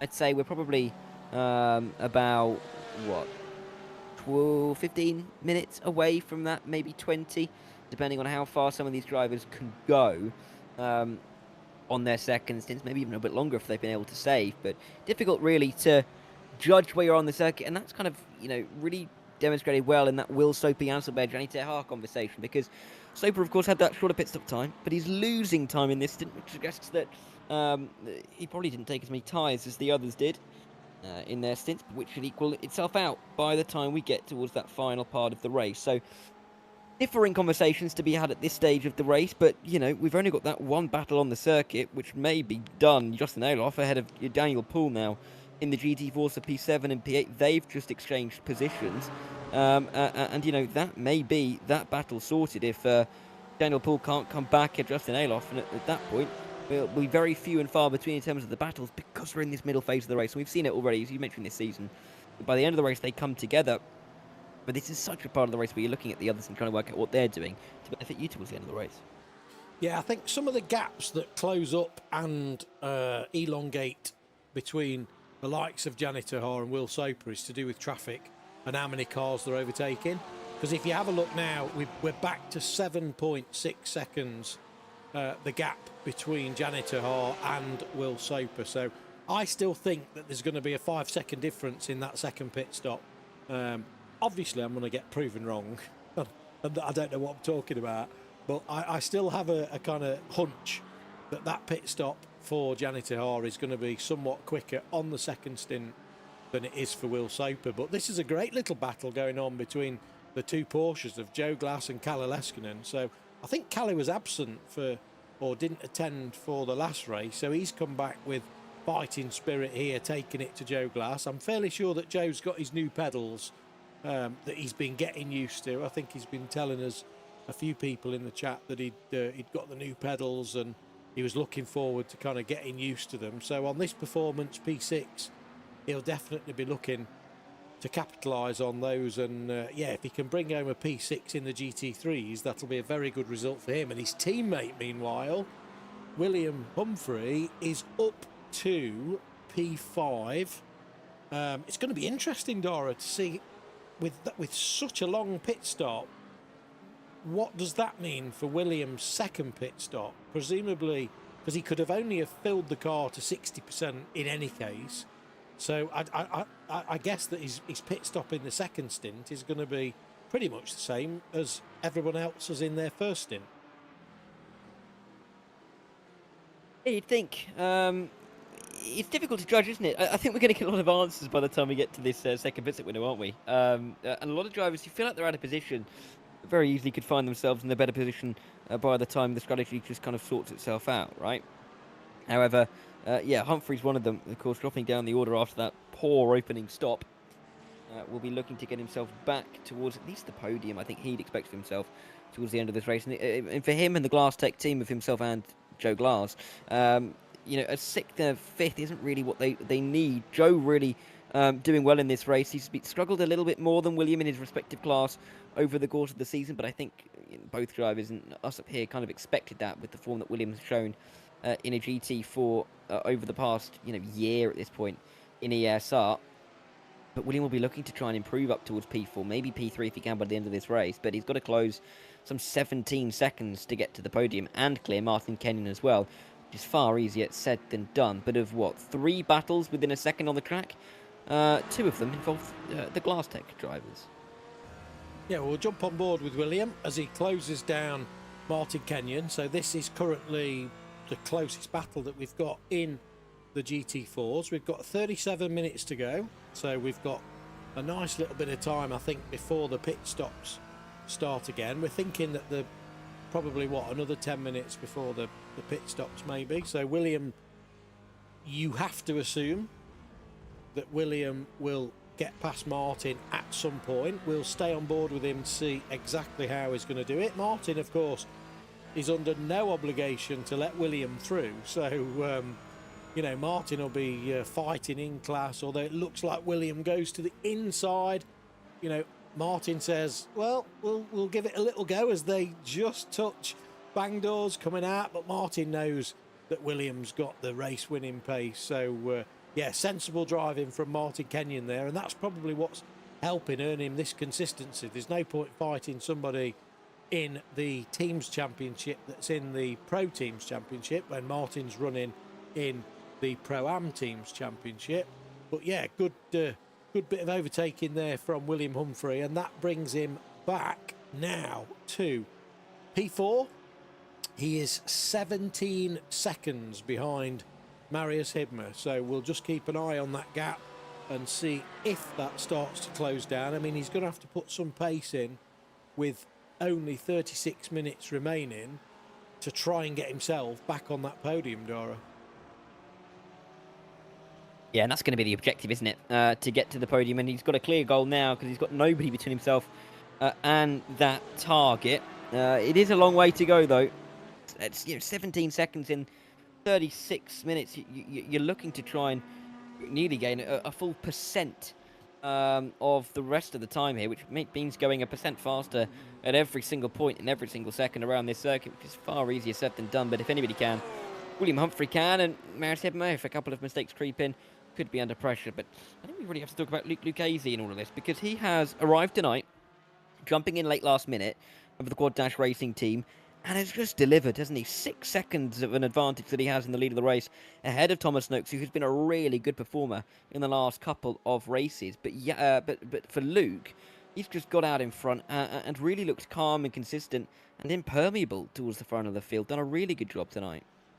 Yeah, I think we know Luke's an absolute quality driver, don't we? So, I mean, Luke can put himself in anything and be competitive. I see him driving in a few other series that he runs in the South African series, and he's changing cars regular, and he always manages to make it work. So I think what's even more impressive with this performance is that in the practice session before we actually got going, I think Luke only did probably about 3 or 4 laps, where some of the other guys had done an hour, just over an hour of practice. So yeah, really impressive performance from Luke. Very impressive, but not actually a surprise, because we know how talented Luke is, and you know, he's previous GT3 elite champion. So yeah, he's got all the qualities. It's a shame in some ways, whatever's happened to William, it's a shame that we've had that kind of showcase of him, Luke and William going head to head, taken away for us. But you know, whatever it is, these things happen, and Luke's had to kind of keep consistent and keep the run going, and with a 6-second lead on Thomas Noakes, you know, you can't say anything other than a fantastic performance by the guy. Yeah, and it's been really impressive to watch over the course of the evening so far. Nearly a full hour gone for him, and to lead by 6 seconds really is mightily impressive. Ryan Stringer looking to try and overtake Pedro Luis da Silva, P12 in the GT4 class in just a minute. In just a minute's time. 27 seconds he is off the back of Pete Paiva in P11. That's going to be a difficult margin to try and gain into to maybe get back towards the top 10 if you are Ryan Stringer. But first port of call is to get through on Pedro Luis da Silva, one of the Quatermass drivers coming through. I think that's Andy Chell in the in that Quatermass car in the GT3. Could equally be Ben Bennyworth, actually, who's running on his own a little bit. In fact, I think it is. But Pedro Luis da Silva holding firm for the time being. These two very much in a race on their own, because they're miles away from the cars in front, quite a ways ahead of Chris Jennings and Rob Gregg behind, aren't they? So fighting over P12 and 13 could be all that the cap is for these guys. Wow. Just jumping on board with Pedro there, and all of a sudden it seems that Pedro lost power. That was strange, wasn't it? That was very, very strange. Was he letting through the GT3? Was he letting the inside through and got confused GT3 with Ryan Stringer? And did he yeah, did he think that it was the GT3 that was coming up? And Ryan picked his pocket and said, "I'll have that, thanks." So yeah, or is Pedro? Is he fuel saving? Well, he might be fuel saving, like real fuel saving. I mean, crikey me, that's Can't get to the end though, can he? No, he can't get to the end without a second stop. But I'm just wondering whether he's, because he pitted early, because he was involved in that incident on the start line. I just wonder if he's maybe gone a lap too long, and now he's trying to fuel save to get to the pits. It would be interesting to see if Pedro actually pits this lap, or as he lets Yanis Albert through on the inside. There's Yanis again, so getting himself all of that stream coverage by battling with the GT4s.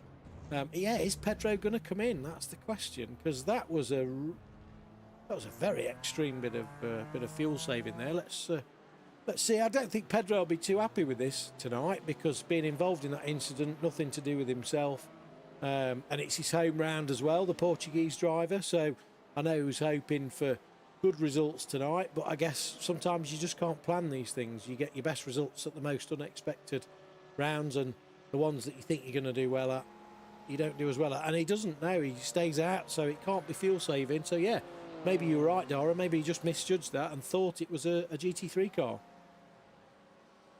It was a very weird moment though, wasn't it, for him? But yeah, you're right. Disappointing, I think, to be finding himself so far down the order in his home race. Only driver to have his home race here tonight.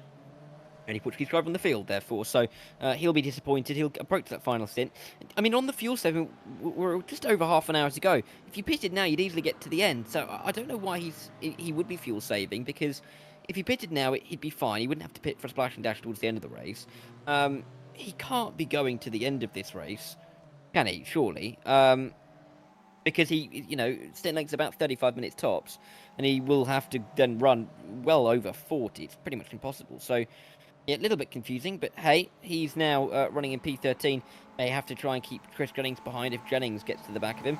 Clyde Veyer and Ori Maslinskas are fighting over the final top 10 position as we see Zelinskas get close, but not quite close enough towards turn number 1. Denzel Clarkson just up in front means that this is going to be a 3-car battle, but an hour has now elapsed in this race into the final half an hour, but it's not going to stop Zelinskas going for a bit of a dive. He goes to the inside, he gets that one stopped, he gets it into P10, very nicely executed by the Lithuanian.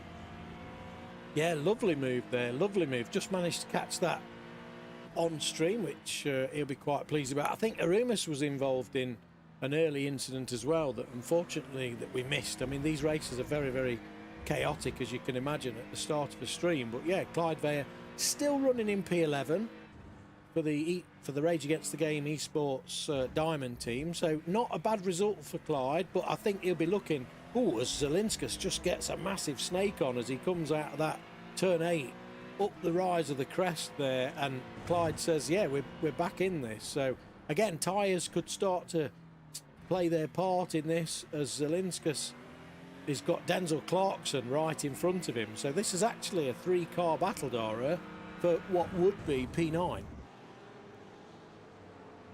Yeah, as Veyer goes wide off the road through turn 13. That's not the right line through there. He's now going to be quite some way off the back of Zelinskas, trying to get through on Denzel Clarkson. Of course, these guys are a long way. Oh no, Zelinskas has gone as well. That rear end's disappeared from him. Careful not to hit anybody, so he's gone around. Veyer went wide, so Denzel Clarkson's been almost let off the hook in the last couple of moments. Leskinen and Joe Glass are fighting as well, mind you, for P6 and P7 in the GT3 class. There's not a lot to separate them here. They are into turn 3. Got Joe Glass just in behind. Zelinskas not able to keep himself inside the top 6 this time by, but yeah, really starting to heat up as we kind of were expecting it to in the last half an hour. It is. So Callie must. I was watching that gap, and it was a couple of tenths, and Callie and Joe have been going at it all the way through, still with 28 minutes to go. And I thought, I'll just pitch to them next, and then the next thing is that Callie's through. I don't know whether Joe's had a little bit of a mistake. Let's have a quick look back and see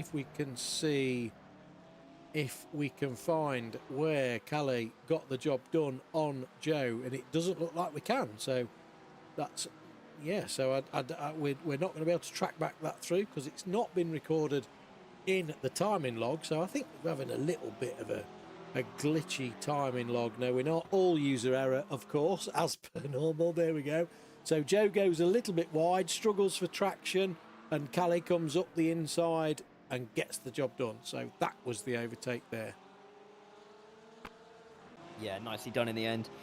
For Calais to be up into the top 6 now and maybe try and close the gap towards Jaden Scott, and as difficult as that may sound, with it being about 15 seconds. But we are running towards the window for the final pit stops in this race. I'd say the next 2-3 laps is where we're going to see a lot of the drivers come in. Of course, it was about 35 minutes into this race we saw the first set of pit stops, and we had another 35 minutes. We get to about 7 minutes time. So, yeah, we're looking for only a couple more laps before we see pit stops. We're looking for only the next corner to see a move maybe between Ryan Stringer and Daniel Paul. Stringer to the inside line. Gets it stopped onto the apex. Does he? Yes, he does. Can he defend the up and under that could be happening from Daniel Paul? There is nothing of the sort from the number 82. And Ryan Stringer into the top 11 now. Will hold on to that for the time being. He's got 12 seconds up to Martin Kenyon. Is that closable? Very, very tricky to do so. He'll see what he can do. But he's fended off Daniel Paul. He's now into the top 11. Top 10 could be on the cards for him with some good pace. Well, Martin's pitted. So we've got Martin that's pitted. So no then? I don't think so. I'm not saying no, I'm just saying I don't think so. Anything's possible in this game, Dara, you know. But, yeah, Martin has pitted on lap 32. So I think that's Martin going to the end, which is why Martin's dropped back now to P10. So we're just going to keep our eye out for the GT3 drivers. And Will Soper is the first one to enter the pit lane. So let's have a look at Will. Is he going to have that longer pit stop that we thought he is? So is he going to come in? Is he going to take any tyres with 25 minutes to go? I wonder if the incident with Joe Glass, where Calais got the move done, I wonder if that is the tyre deg starting to kick in. Let's see if Will goes up on the jacks. Is he going to change any tyres? He is. He might change the opposite two. So might change all 4, might just change 2. So we'll see now. Gianni Terhar goes up into second place as Will be leaving the pits any moment now. And wow, his pit time 19 seconds. So he's had another really, really quick pit stop, Dara. So that's my theory absolutely out the window. 2 20-second pit stops for Will Soper. So if that can get him to the end, then Gianni Terhar has definitely got a race on his hands. Yeah, maybe even. Yannick Silber, we'll have to wait and see on that one. I mean, he only lost about 4 seconds on that stint, did Will Soper? And if he can gain a little bit more in the pit window, a similar number, then he could really be in contention for the race win here against Yannick Silber. So, yeah, this is definitely one that we're going to have to watch as we run towards the end of the race. When the others come into the pit lane, though, is going to be key, and I can't imagine it's going to be that far away, to be honest. Yannick Silber has gone through this time. Does Gianni Terhar respond? Did he stay out? We'll have to wait. But there is 17 seconds now between Albert and Terhar, just to really put a rubber stamp on that kind of pace advantage that we've seen over the course of this race. This battle is going to be intriguing, though. Joe Glass, Kyle Eskin, and Anton Kalo towards the end. All three of them, you know, a top 5 would serve them very, very well. But they're having to fight not just themselves, but their way through traffic as well. Joe Glass looking for a good run out of the final meaningful corner on the racetrack, but he's got to be careful. His exit's slightly compromised, and this could be a chance for Calais to come back through, maybe at turn 1. I think so, yeah, I think so. And Joe got the overtake done on Calais as Calais pops into the pits, so he's going for the undercut. So that's going to be great to see where he comes out. I think looking at these drivers, or the 3 drivers battling, what I was going to say there is the one driver that is going to absolutely want to clear Leskinen and Glass is Anton Kalo, because, you know, as leading the Drivers' Championship, he's told us on many occasions that his priority was that GT3 Drivers' Championship, and this is absolutely undoing that progress as he gets a fantastic run on Joe Glass here. Joe's going to look to defend, goes tight, and Anton gets a late break in. Joe's going to get traction out the corner, and he does with that Porsche, gets the traction and gets back through. Lovely move from Joe, knew what was coming, let Anton dive down the inside and said, off you go, son, I'm doing the switchback, and he got that traction and he is back in the lead.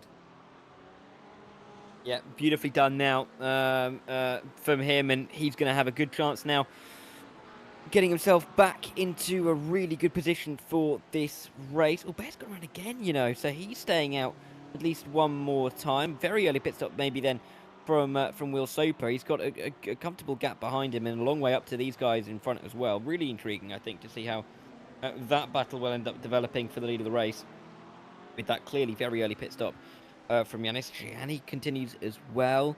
They must be looking at very short pit stop times towards the end of this race, because I can't imagine why else they'd be running so far. Clearly the fuel tanks are allowing it, but next lap, surely one of them has got to come in at least. Well, maybe that's where my calculation's gone wrong, Dora. So maybe that Will has gone for 2 20-second stops, and the other guy, Gianni Tahar, is going to get a 25 and a 15. Which could help, but remember, he was more than 5 seconds behind, wasn't he? Going into this pit stop window, so he may not be able to gain enough time back to keep himself in contention. But again, it goes back to that strategy. No one really knows exactly how the strategy is going to play out and who's being able to really nail it until we get towards the final stages of the championship.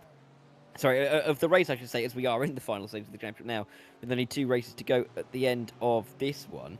But yeah, really interesting. Yanis going through, and Yanis continuing on. Again, will he go into the pit lane this time by? Let's see. Does he dive it late? No. Stays out again. And this is now going to be at least a 4-lap overcut for Yanis Ware and Gianni Tahar if Gianni stays out as well. I think he probably will do. I think that Will has decided to do a different strategy to the others as Gianni does come in. So now we are going to find out, with 20 minutes to go, we are now going to find out if the strategy from Will Soper. Let's have a look where Will is on track. So Will is currently coming down. I think that's Craig Jones' corner. He's coming up to the final section. So Gianni Tahar is still, he's not even in the pits, as in on at his box yet. He doesn't take tyres. So did Gianni take all 4 tyres first time out, or is he going to risk it because Will's put that bit of pressure on him? Will is now coming out of the final corner. He's got a couple of GT4s in front of him. Gianni Tahar has done a 16-second stop, so that was about right then. So they've done pretty much a similar time in the pits, but Will Soper has managed to make that work for him, and Will Soper is, I think, is running in a net P2, and he's got a 2.1 second gap to Gianni Tahar. So Gianni Tahar has now got that work to do to catch him and try to close that gap. Meanwhile, Joe Glass and Anton Kalo have stayed out. So we've now got Matthew Jones in the pits and Denzel Clarkson from P10 and P11. Kalle Leskinen's obviously working his way back through because he pitted early. So we're going to get to find out as well if Kalle Leskinen, if the undercut was the right thing to do. And in the GT4s, just keeping one eye on the GT4s, William Humphrey has got that gap down from 17 seconds when we last joined him down to 11.4 seconds to Marius Ibner for that podium position. So with 18 minutes to go, I think it's too much to ask of William, but who knows? We shall have to wait and see. So is Joe going to come into the pits? We've got Matt Hoyland in the pits, we've got Jaden Scott, and we've got Yanis Albert all in the pit. So Yanis must be on his way out shortly. It looks like Yanis has done a 14.8 pit stop as Joe does peel into the pits. Does Anton? No, Anton has been fuel saving a little bit more. So is this going to help him? I think it might help him because he's going to need to take 1 lap's less fuel when he comes in for the final stop. So meanwhile, Kalle Leskinen, let's have a look where Kalle Leskinen is. He's blinking. Don't worry, Kalle, we've all had it tonight, mate. As he comes round the final section, what do you reckon, Dora? Is he going to come out ahead of Joe Glass or behind him? I'm going to say behind. I think it's going to be close. Oh, but there's Joe moving already. Yeah, that looks pretty promising for Joe Glass to get out now. We'll see if this is going to be a position This is that going to Joe be Glass tight. can maintain. Oh, I think he will. Let's He see, as they is. come out of pit lane. Yeah, Joe Glass comfortably ahead. There's the Axis Conehead car coming through as well, but Joe Glass is ahead of Callum. It's about 3 seconds. It'll be maybe 2 once the tyres are up to temperature, but Joe Glass ahead and has the advantage into the final quarter of an hour. Yeah, so Joe called that absolutely spot on by staying out then, and Calais would appear to have lost out in that undercut situation. So, yeah, unfortunate for him. He's now running in P8, and what we don't know is where this man's going to come out. Anton Kalo. Is he going to do another lap, or... So we've got Rob Smith in the pits from P14. So that's going to promote the guys behind him back up. So is Anton Kalo going to come in this lap? Or is he going to run another lap? It looks like he's... Yes, he is. He's going to come in. So this will be all of... or the last of the GT3s apart from Robin Aston, who's running in P11. Everybody else will have taken their 2 pit stops. So who are we looking at? We're looking at Joe Glass and Kalle Leskinen. So Joe Glass is coming round the final section. Kalle Leskinen 2.3 seconds behind Joe Glass. I think Anton may come out ahead of these guys, although I suppose it feels like an age when you sat in there, Dara, just waiting to get going.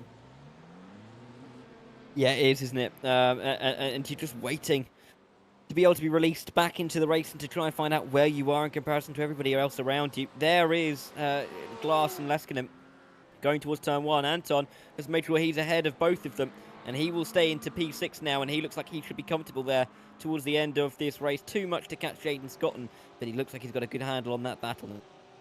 Yeah, so the overcut has worked for Joe Glass, and then Joe Glass has had the overcut done on himself by Anton Kalo. So Anton Kalo running now in P6 with 15 minutes to go, and these gaps are spread between Kalo, Glass and Leskinen that you, unless something happens, you kind of think that may be all she writes for this GT3 order, unless there's some incidents. You can't rule out incidents, particularly after what we've seen so far today. There's been a few incidents that have crept in, particularly in that GT4 field. A couple of little spins. Easy to do at a track like this when the rear end just wants to kick around so much. But we've seen a lot of these drivers being able to keep it under control for the time being, at least. Not least this guy, look, Lucchese, 8 seconds in the lead now with, all of 12 minutes to go in this race. Sorry, 14 minutes to go. My mouse moved, so I couldn't see that time momentarily. But 14 minutes to go then for him to get this one home. That should only be about another 8-9 laps, which should feel relatively safe. Again, he's got a pit to the end. Thomas Noakes is doing that right now, but the fact that he's pitting in earlier than Luke Lucchese means that it's likely that Lucchese is going to get even more of an advantage by the time they leave the pit lane for the final time. Yeah, so looking at Williams' gap, so it's down to, it was, before Marius popped in the pits, it was down to 10 seconds as Williams coming in as well. So, yeah, this is going to be, when William comes out, this will be taking him to the end. I don't think he's going to be able to close this gap to Marius, to be honest. I think that with only 14 minutes to go, it's a bridge too far. But who knows? Who knows? Anything can happen in this kind of racing. When we're not catching it live on the stream, it usually does. So thank goodness for the replays. That's all I can say. As William comes into the pits, let's jump back on board with Luke. So, yeah, Luke must be close to his pit stop window now, because we've only got 13 minutes remaining. I seem to remember that some of the GT4s could take it over the 260% stint, could take it much longer than the GT3s. I seem to remember, I think it was Linus Petkavicius that took it down to like 10-11 minutes to go.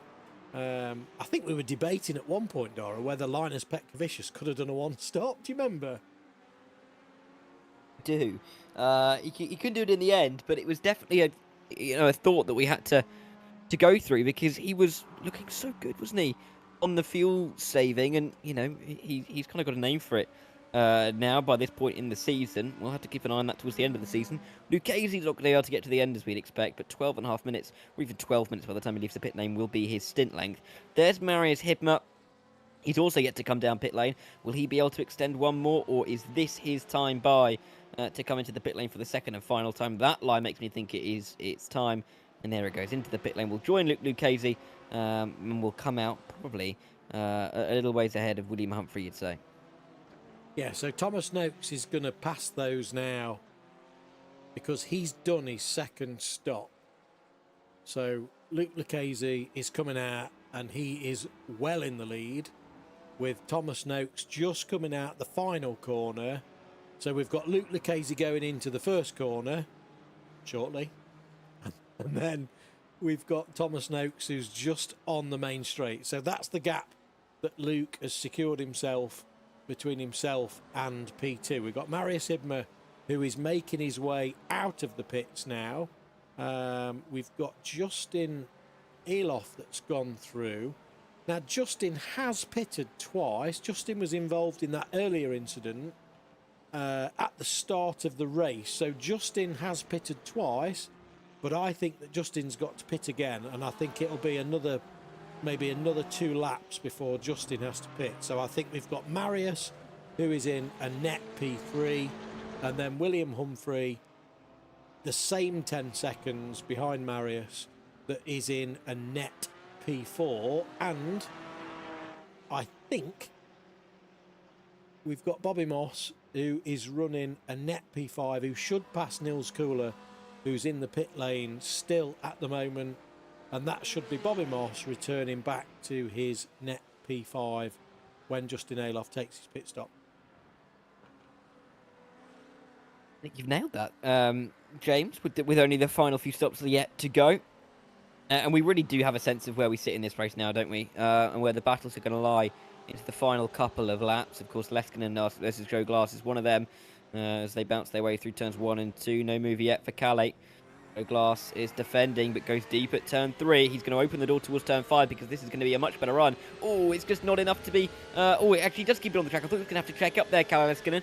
But the Finn is just about going to get an outside line down in towards turn 5. Can he brake later? Can he hook it around the outside? Joe Glass will have that favourable inside line. And Leskinen doesn't try for the up and under. He tries to walk it around the outside. It's not going to work out this time by, but he is looking keen. He's looking ready to make a move. Question is, can he do it with 10 minutes to go in this race? You know, the Glass Tech are looking at a P6 and a P5. They'd love to hold on to the P6 for Joe Glass, not just for the teams, but also for Joey's championship himself as a driver. But he's going to be under so much pressure from Leskinen behind now. Yeah, I just noticed there that that Clyde Veye's gap to Denzel Clarkson was extremely close, but that must have been Denzel working his way past Clyde, so we did miss that, so apologies for that. The Kalle Leskinen gap now is half a second, so yeah, Kalle's gonna, he's gonna know what he's got left. He's got just under 10 minutes to go, so that's probably gonna be about five laps, is it? Maybe 6 laps. So yeah, he's gonna have to try and stay on the back of Joe and maybe try and force a mistake.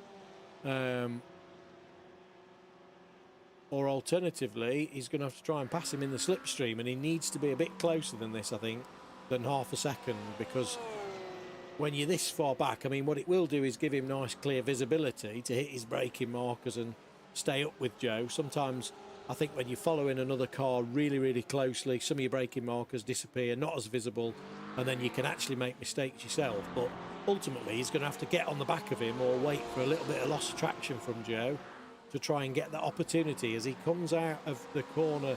Now, I thought that Joe had a little bit of a moment there, but he hadn't. So yeah, this one looks like it's going to go all the way to the finish. And that's good news for us. It means that we're going to have a great battle towards the end of this race for a relatively important position, all things considered. So, yeah, definitely looking forward to this one, running all the way home to the conclusion of this race.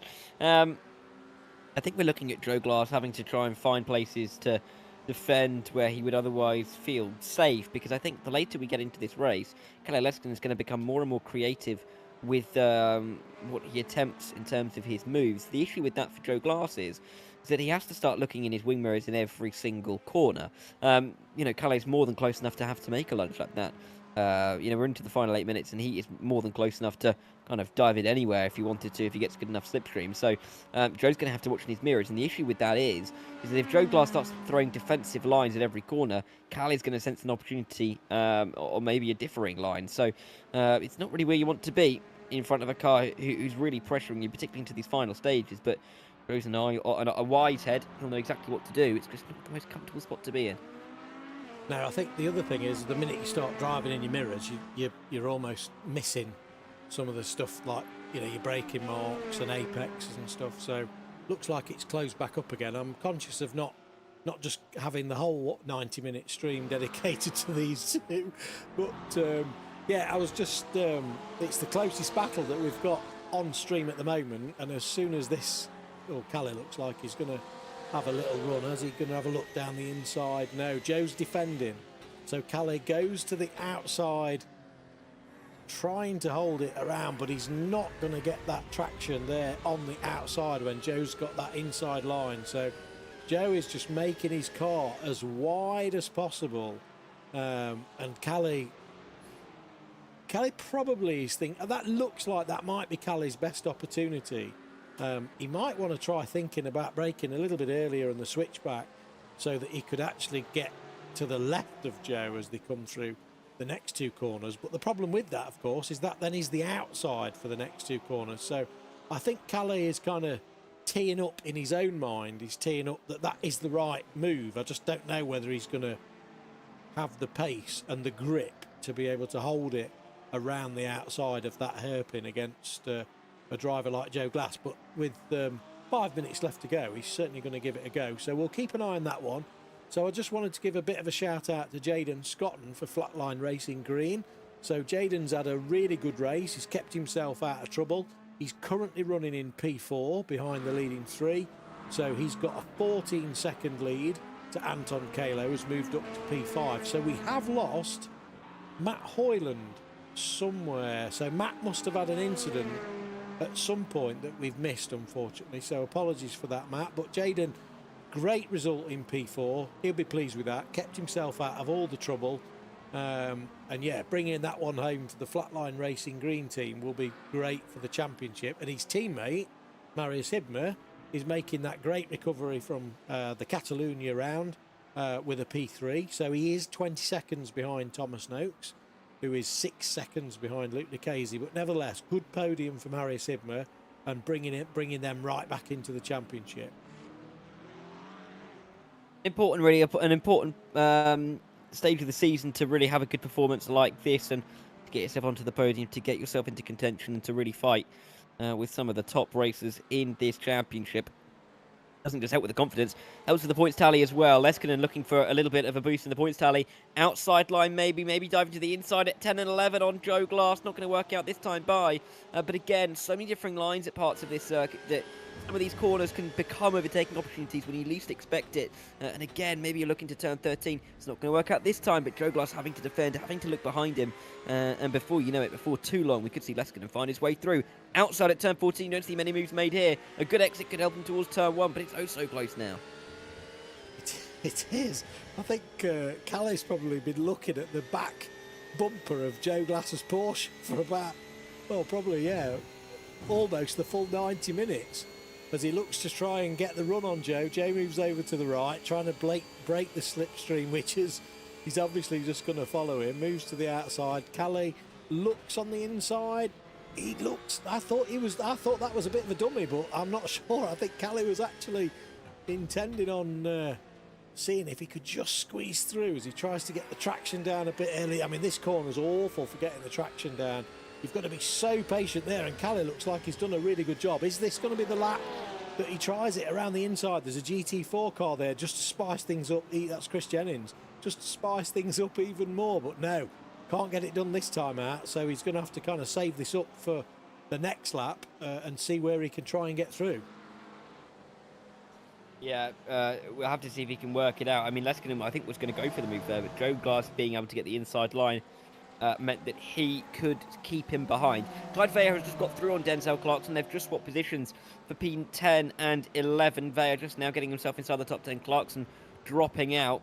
Oh, Oh, there's contact though. Oh, is that Yannis no. Albert? Is that Yannis Albert coming around? It wasn't. It was Who's Bobby a lap Moss. up, or is that his teammate? I'm not too sure. It could be Bobby Moss. It was Bobby In fact, Moss. I believe it is Bobby Moss. Yeah, it was Bobby Moss. Yes, goodness me. That was a heart in mouth moment, wasn't it? It was, yeah. I mean, GT3 or GT4, GT3 driver thinking that the GT4 driver is leaving a bit of an open door there for them to come through, and I don't think Bobby Moss was. So very, very, very unfortunate there. Luckily, I don't think Bobby's lost a position. He has lost a position. It looks like he's lost a position to Justin Aloff. Although that gap seems remarkably big, Dara, from where we were previously. So I think he didn't lose position. I think he just stayed there. But he was around Justin, and then of course lost all the time with the spin. Yeah, I don't know. So Justin must have made that time up earlier, because that gap of 17 seconds, maybe Justin has made his way back up behind Bobby, and that's been cost him. Let's just have a quick look what happened there. So as we look from Clyde Veyer's point of view, so they're coming into the corner. We've got Bobby Moss going wide to let the guys through, and then comes across. Is very, very unfortunate. I mean, he'd left him a lot of room there. So yeah, we're not playing stewards while we're in the commentary booth, but yeah, he's had to go into the pits as Clyde, so that might have been a drive-through penalty. Meanwhile, there's no separating these two, Dara. No, there's not. And as we get into the final couple of minutes of this race, Leskinen is getting closer and closer to Joe Glass, putting more and more pressure onto him. And the longer we go, really, the more concerning I think it's going to have to be for Joe Glass to come around. I think we're actually onto the final lap of the race now with Yannis Albert, mind you, as we come towards turn number 13 onto the circuit. Inside line for Kalle Leskinen. It's not going to work out, but look at the GT4s in front. Joe Glass trying to pick his way through. They're side by side, finding their way between some of this traffic, threading a needle, but it will be Glass ahead of Leskinen as they come around. I think they're about to start their final lap of the race. I don't think Albert's going to get to the line in time to give us one extra lap, but Joe Glass having to try and pick the right line, getting the up and under, but Leskinen's got the advantage in terms of the speed towards turn number 1. This is going to be oh so close, running through the pit wall nearly. Leskinen, you can just about see on the right hand side of your screen, diving out to the outside line. They're going to be side by side towards turn number 1. The white flag is flying. There's contact into turn 1. Glass on the inside. He's just about going to hold it. Leskinen's going to go wide. And it looks like Joe Glass is going to hold on here, just for the time being at least. Just less than a lap to go, though. Joe Glass holding on for dear life. He's doing a good job of it at the moment. Yeah, we'll just see where Yannis is, because we don't want to miss Yannis coming across, taking the checkered flag in this much-deserved win. Fantastic race for Yannis Albert as he comes through to complete the race and take the checkered flag for the Minecraft racing team. Yannis Albert takes the win. Will Soper is going to take that second place in the GT3s after that fantastic pit strategy. So he's going to be really, really pleased with this. And that leaves Gianni Tejar in third place, still with a podium for Gianni Tejar, so won't be too disappointed, especially when he's got the wingman of Luke Lucchese coming through as well. So we'll just see where Luke is on track. We can just see the gap between Callie and Joe is 4/10. Let's have a look where Luke Lucchese is. Can we just catch him? Whereabouts is Luke on track at the moment? He's also coming out the last corner. So Luke Lucchese is going to take the win in the GT4s, reserving for Tristan Engelstad. So a quad dash racing victory for Luke Lucchese. Thomas Noakes is going to come through in second place in the GT4s, followed by Marius Hibmer rounding out the podium for the Flatline Racing Green in his McLaren, who is going to take P3. We will try to jump back to the battle between Joe Glass and Kalle Leskinen. Kalle Leskinen really, really pleased with that. Joe Glass gets to take P6. Anton Kalo took P5. Jaden Scott in P4. Matt Hoyland, we lost what happened there with Matt Hoyland. He's going to come through in P8. Arumas Zelinskas looks like he's taking a drive-through penalty on the last lap, and that's going to be Denzel Clarkson that comes through to round out the top 10, Dara. Yeah, really impressive drive from a lot of drivers here tonight. Clyde Veyer in the end dropping down from the top 10 because he was occupying that position, wasn't he, after making the move past Denzel Clarkson, not being able to pick it up in the end. But What a race that was in the end. 90 minutes with real action. Strategy coming into play. All three stints having its own drama and its own real flashpoints. But at the end of the race, really incredible performances. Yannis Albert 6 from 6. Lucchese, of course, getting his first win. And it's fair to say, I think that's the reserve performance of the season, isn't it? Whew, I tell you, yeah, it's hot stuff. This in the comms booth, Dara, isn't it? But yeah, that 90 minutes did seem like it was going to take a while, but actually, in the end, when you look back at all the action that we've tried to cover during that race, once again, the 90-minute race seems like it's gone really, really quick. It does. It absolutely has. And it must have felt quick for some of the drivers. Probably not for Yannis Albert, though. He probably felt it was quite slow from his point of view. It was a bit of a long one. On your own up at the front, but he's got used to that, hasn't he, over the course of the last couple of months. 21 seconds his winning margin today. It is 6 from 6 for him. Will Soper, P2, season special result for him, ahead of Gianni Terhar. Those two very much in contention in the Drivers' Championship. They were ahead of Jayden Scott and Anton Kalo. So 4 of the top 5 in the Drivers' Championship. The top 4 in the Drivers' Championship in 4 of the top 5 places in that race today. P6 in the end went to Joe Glass, who held off Kyle Eskin very valiantly towards the end of that race, with Matt Hoyland rounding out the top 8. Denzel Clarkson, 9th, ahead of Arima Shalinskas inside the top 10. Lewis Kenyon was a lap down, along with Matthew Jones, Clyde Veyer, Ben Bennyworth, Robin Aston, and Dean Sheesby, along with Joe Spire, actually. 2 laps down, Rob Smith and Andy Chell, but sadly, Franchi Muntian, a long, long way down. Didn't see too much of the race tonight.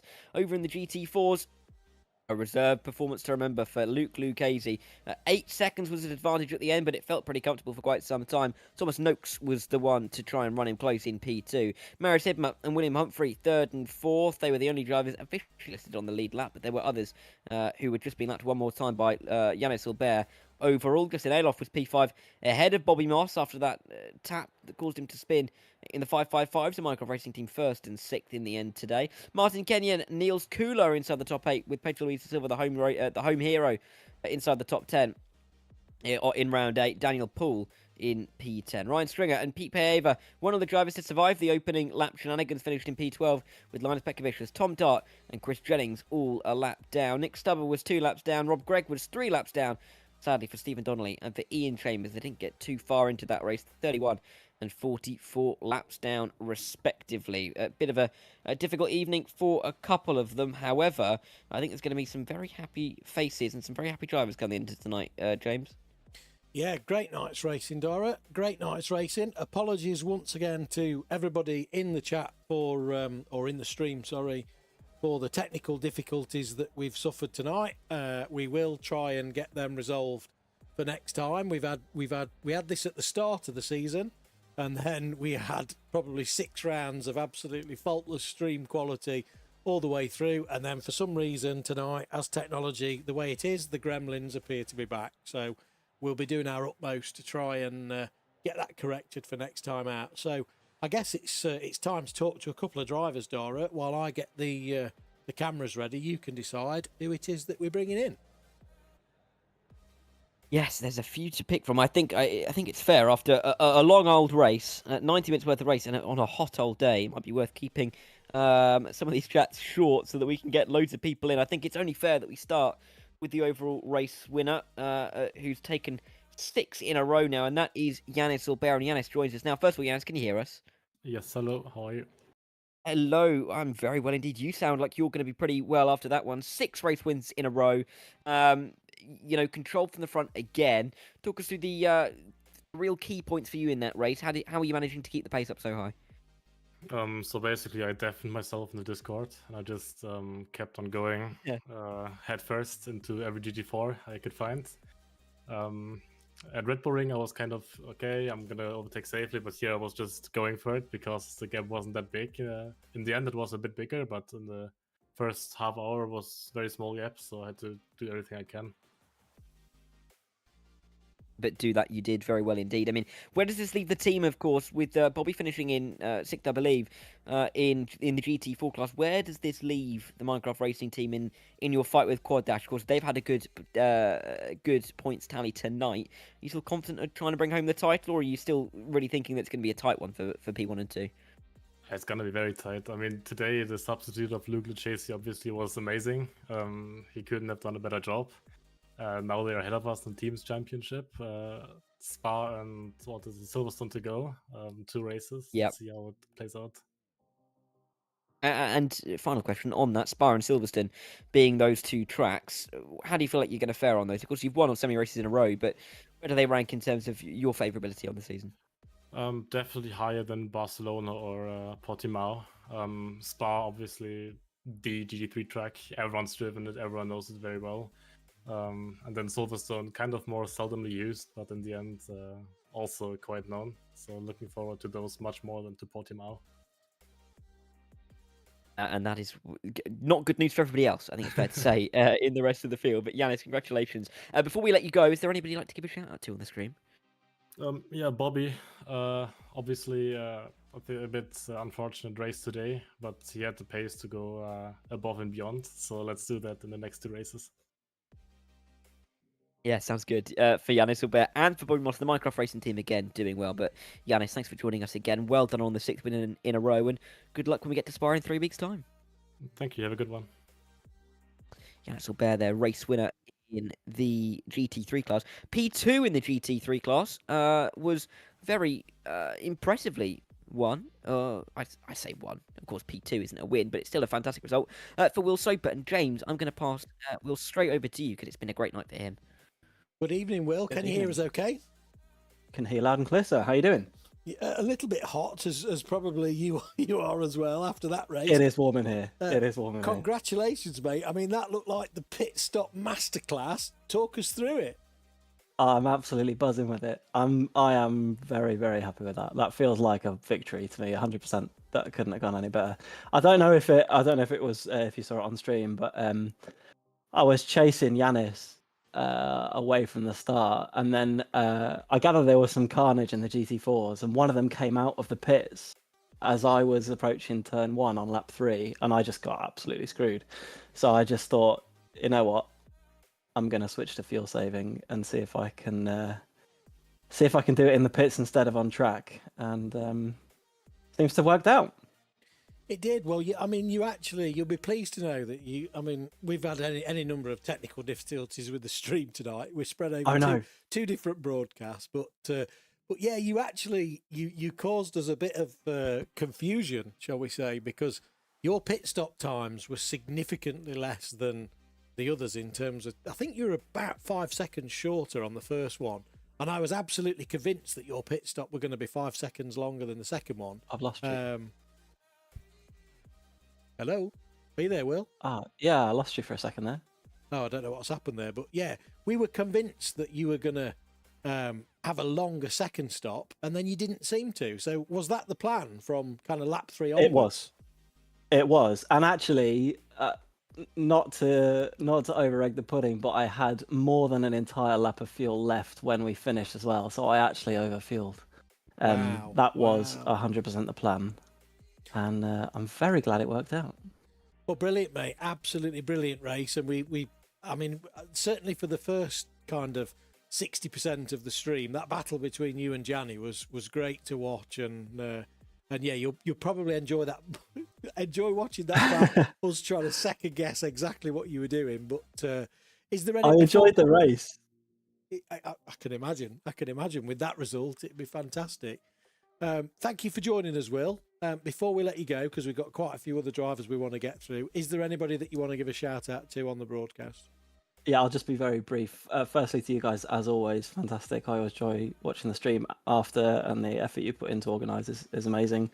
I want to give a shout out to Gianni because I was absolutely pressure hitting him for I don't know how many laps, and he just did not crack. So that was an epic drive from Gianni. Well done to him.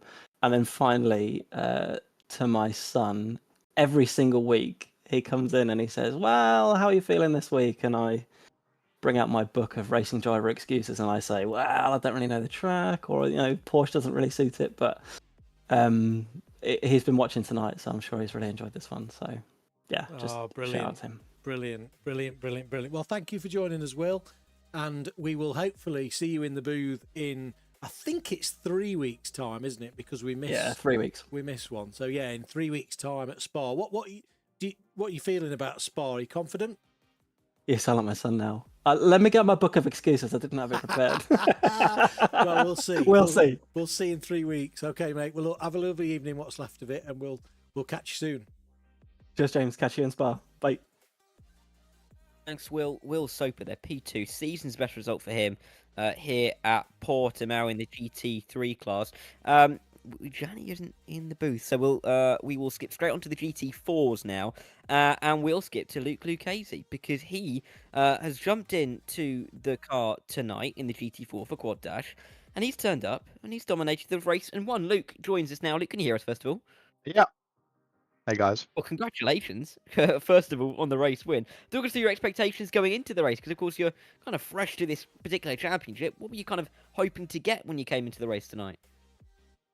I was expecting the traffic to be a little bit easier than it was. It almost seemed like every corner I was getting out of the way for a GT3, so that made it a bit more difficult. And then obviously turn 1, there were a couple of incidents there. I think by the end of lap 1, I was on 8x already. And then the last 50 minutes, I was on 16x. So I had to try and nurse it to the end without trying to get an off track for the last 50 minutes of the race. So that was quite nerve-wracking. But yeah, the car felt good, setup felt good. So, I think the pace was good throughout the race. Could maintain, good laps. Obviously, you drop a little bit when you're trying to give way for the GT3s to stay out the way. But yeah, that was a good race. I had a bit of an unfortunate incident with William going into the pits. I didn't expect him to brake so early, and I think I gave him a hold in the pits.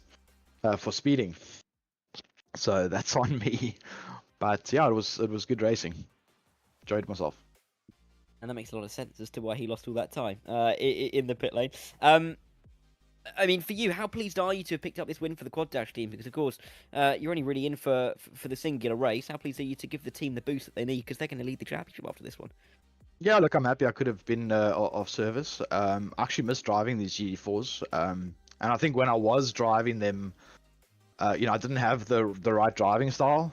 And the last couple of days where I've actually been putting some time in because I wanted to do well. I think I found my feet again in the GT4. So yeah, no, I'm happy I could run up there with the front guys, like William and Thomas.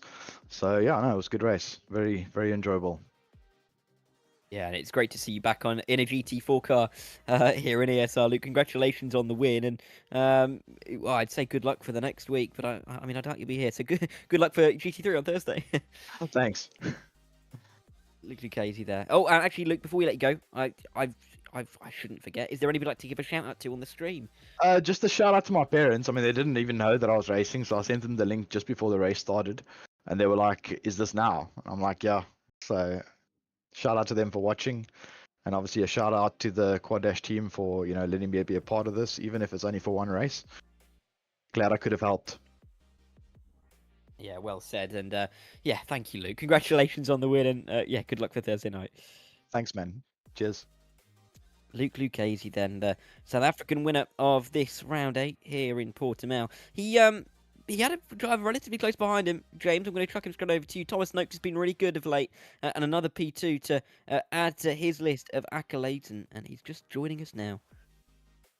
Are you there, Thomas? Can you hear us? Yes. Give me a second. You're a little bit quiet. That's because we're exhausted, mate. That's why. You're not the only ones. How was that for you, Thomas? That looked like an interesting race, to say the least. Talk us through it. Yeah, it was good. I think I messed up again on lap 1. Dropped down to P3 like I did last race out. But apart from that, it was, pretty good. Fairly calm. Multiclass was fine, but it was a lot of lapped GT4s that just didn't want to get out of the way, really. Because you got pole position, didn't you? So we were expecting I think you were on pole, weren't you, if I remember rightly? Yes. And last time out in Barcelona as well, but both times messed up lap 1 and ended lap 1 in P3. So what specifically was it in lap 1? Was it the kind of? I just forgot to brake into turn 1. Forgot to brake into turn 1. There's nothing deeper than that. Talk about ruining the talking point. So after you've kind of messed up turn 1, then you start thinking, right, I've got to have a bit of a a sort of comeback race here. What about the 2 stops as well? What was your strategy for managing that 60% fuel limit? Yeah, I took tyres on the first stint because it was maybe 1 or 2 seconds slower to take all 4 tyres, and I hadn't done enough testing to know whether that was ideal. And then just a lot of lift and coast to try and manage the fuel, and I think I managed the pit stops better than I did last race, which I'm happy with, but obviously still a gap to P1, which I'm not happy with. So, well, it's getting closer. It's getting closer. I mean, Luke Lucchese was obviously reserving tonight, so if you take the reserve out the way, then it's a kind of win in some ways, Thomas. Yes. But, What happened to? Do you know what happened to William Humphrey in his first pit stop? Yeah, we've just been told that Luke Lucchese gave him a nudge over the line. Will braked a little bit earlier than Luke, and Luke gave him a little bit of a nudge over the line and got him a speeding penalty, I think. So, yeah, very, very unfortunate for William. Penalty for that, maybe like a 10-second penalty. That'd be great. Well, if it's reported now, this gets interesting, because if it is reported, then it's actually Tristan Engelstad that will take that any penalty that the stewards team may impose. Oh, it doesn't apply to this race, so does it? It carries doesn't over. apply to this race, no. So Tristan If it had applied to this race, I might have reported it, but. Yeah, maybe, mate. I'm sure there'd be a lot of people reporting things if it applied to the actual race. So what about next round at Spa? Are you looking forward to that one? Yeah, of course. I don't feel as strong at Spa, but the gap's coming down, so I'm happy, and it was a fun race. So looking forward to it for sure. Brilliant, and we've got the new America's GT challenge coming up of GTEs and GT3s. Is there any chance of seeing you and Anton in that race for MK Sim Sport? Possibly. I don't know whether we want to do that, but I mean, I'll have to speak to Anton, but I think we'll probably want to do something. It's been good fun, and we're doing well. So brilliant, mate, brilliant. Well, look, thank you very much for joining us in the booth for a quick chat with us. Before we let you go, is there anybody that you'd like to give a shout out to on the stream? No, good. I think other than thanks, Anton, for bringing me into this. It's been good fun. Awesome, man. Awesome. Well, have a great evening, what's left of it, and we'll hope to see you in, I think, 3 weeks' time. Likewise. Cheers, guys. Cheers, Thomas. Thank you. Bye. Thomas Noakes there. Oh, he's already left. I didn't even have to drag him out. Thomas Noakes, though, great to get P2 again for him. Really showing some good pace over the course of the last few weeks. And in P3, I believe, was Marius Hibmer at the end of that race. Been a bit of an up and down season for Marius. A bit of an up and down race, but another podium to his list. Marius joins us now. Can you hear us, Marius? Yep, I can hear it. Good stuff. Well, I mean, it's been a decent enough week for you here in ESR. P3 tonight. How do you feel like that one went for you? Because you get, again, a little bit of no man's land. Again, points gained on some rivals, points lost on some others. How do you feel like that one sits for you? I'm so happy with that result, to be honest, because going into it, I was way off the pace, and then in qualifying, I did a lap that I thought was actually fairly decent, and it put me P7. So I knew I was way off the pace here today.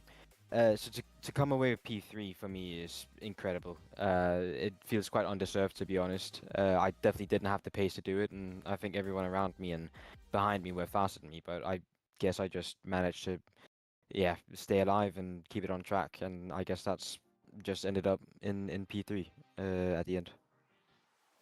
And what are the aspirations for you now, going into the final couple of weeks, for you and the team? Where do you feel like you're targeting in the final couple of weeks? I think just keeping our position now. I think there's some very competitive teams ahead of us, and also behind us, but I think if we can manage to stay where we are now, I think we'd be very happy with that. And then looking forward, of course, to the next couple of weeks. You know, in 3 weeks' time, we go to Spa. Week after that, we go to Silverstone. Bit of a double header to end out the championship. Do you feel like you can replicate these podiums, maybe get a win towards the end of the season, or are those tracks not for you? I think Silverstone and Spa are both actually quite good tracks for me. I know Spa for sure is a very good track for me. And I was doing a Creventic race a few months ago, the Spa 12 hours. I was going faster than William Humphrey in that one. We were teammates driving the same car, and I had more pace than William around Spa in a GT4, which it's never happened before to me in a GT4. So I think Spa for me is a very, very good track. And Silverstone, specifically in GT3, I've had really good results around Silverstone. I had really good pace. I've never driven it in a GT4 though, but I think it's a good track for me as well. So they are tracks that I'm looking forward to. I think the one thing to note is that for Spa, I'm not gonna be on my regular setup. I'm gonna be because I'm going to the US to visit my dad. I'm gonna be on a G29, Lovely. and usually I am on a Mercer R12, so that's quite a bit of a downgrade, and I'll definitely have to get used to it. That might affect my pace a bit, but I should still be decent at those tracks. I'm looking forward to it. Yeah, well, enjoy the trip. Sounds like it's going to be a lot of fun, and good luck for that with the with the new wheel. Before we let you go, though, Marius, is there anybody you'd like to give a shout out to on the stream? Yeah, I'll give a shout out to the league admins and you guys for commentating and then hosting these races and this amazing amazing league. And I'll also give a shout out to my sponsor, racinggood.com. Well said, Marius. Congratulations on the P3. Good luck for your trip, and we might speak to you in a few weeks' time then. Yep, thank you. See you. Marius Hidmer's there. That rounds off the podium titters, James. I reckon we can get one more driver in. What do you think? I think we can do one more. I noticed, Dora, that you've snuck in a change of format to these interviews. Well, you've just snuck in there without telling me. And it's like you don't know whether you're coming or going. 1 minute we're talking, next minute we're not talking. So yeah, the floor is yours, my friend. Well, we've got through 5 drivers. I think we've got through 5 drivers pretty well. We have, yeah. In terms of time, I think we can do one more. I'm looking down the list. I'm trying to think of who we haven't had a chat with this season, and I'm looking at one man who's often up here. We haven't ever interviewed this season, and he had a good race tonight. So I think it's time we bring in Joe Glass. James, what do you think? Definitely. Get him in. Right, here comes Joe Glass then. Joe Glass, near season's best result for him, P6 in the end. Joe, welcome in. First of all, can you hear us? I can, boys. Thank you. Welcome. I'm doing good.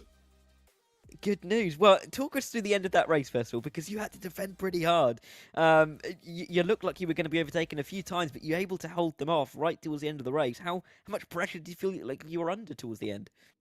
To be honest, I felt like I was under pressure for the majority of the race, actually. But the end stint, as soon as Anton got ahead in the pit stop, then it was eyes behind for Calais coming through. And then it got very, very close. The last couple of laps, he forced me to defend more than I wanted to. But in the end, I held him off. And yeah, near best result of the season.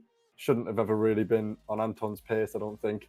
But it was a good battle between the two of them nonetheless. James, I'm going to have to let you come in on this one. I can't take this on my own, can I? A good result for Joe, but I'm sure you could do better, right, James? Well, I mean, now you've changed the format yet again, Dora. I don't know how you cope with this man, Joe Glass. How do you cope with Dora changing the format every interview? You don't know whether you're coming or going. But thank you for joining, mate. Thank you for joining. Wow, what an awesome race between you and Calais. You were passing each other and repassing each other. He was taking the outside, you were taking the inside. Was that as good in the car as it looked on the stream? Well, I think it was, it was obviously a very long race, a very challenging track as well to go for so long. So I was just praying that it wasn't going to come undone. My last couple of races, where was it? Imola ended poorly, Le Mans ended poorly. I missed last week at Barcelona, so I needed points today. And when you've got two pretty quick drivers behind you, I know what Anton's capable of this season. And then I've seen Calais, obviously, last season in GT3. So he's putting the pressure on. And like I just said to Dara, it was more than what I thought I would have to do. But I'm just glad that we all brought it across in the end and we all survived, which is the main thing.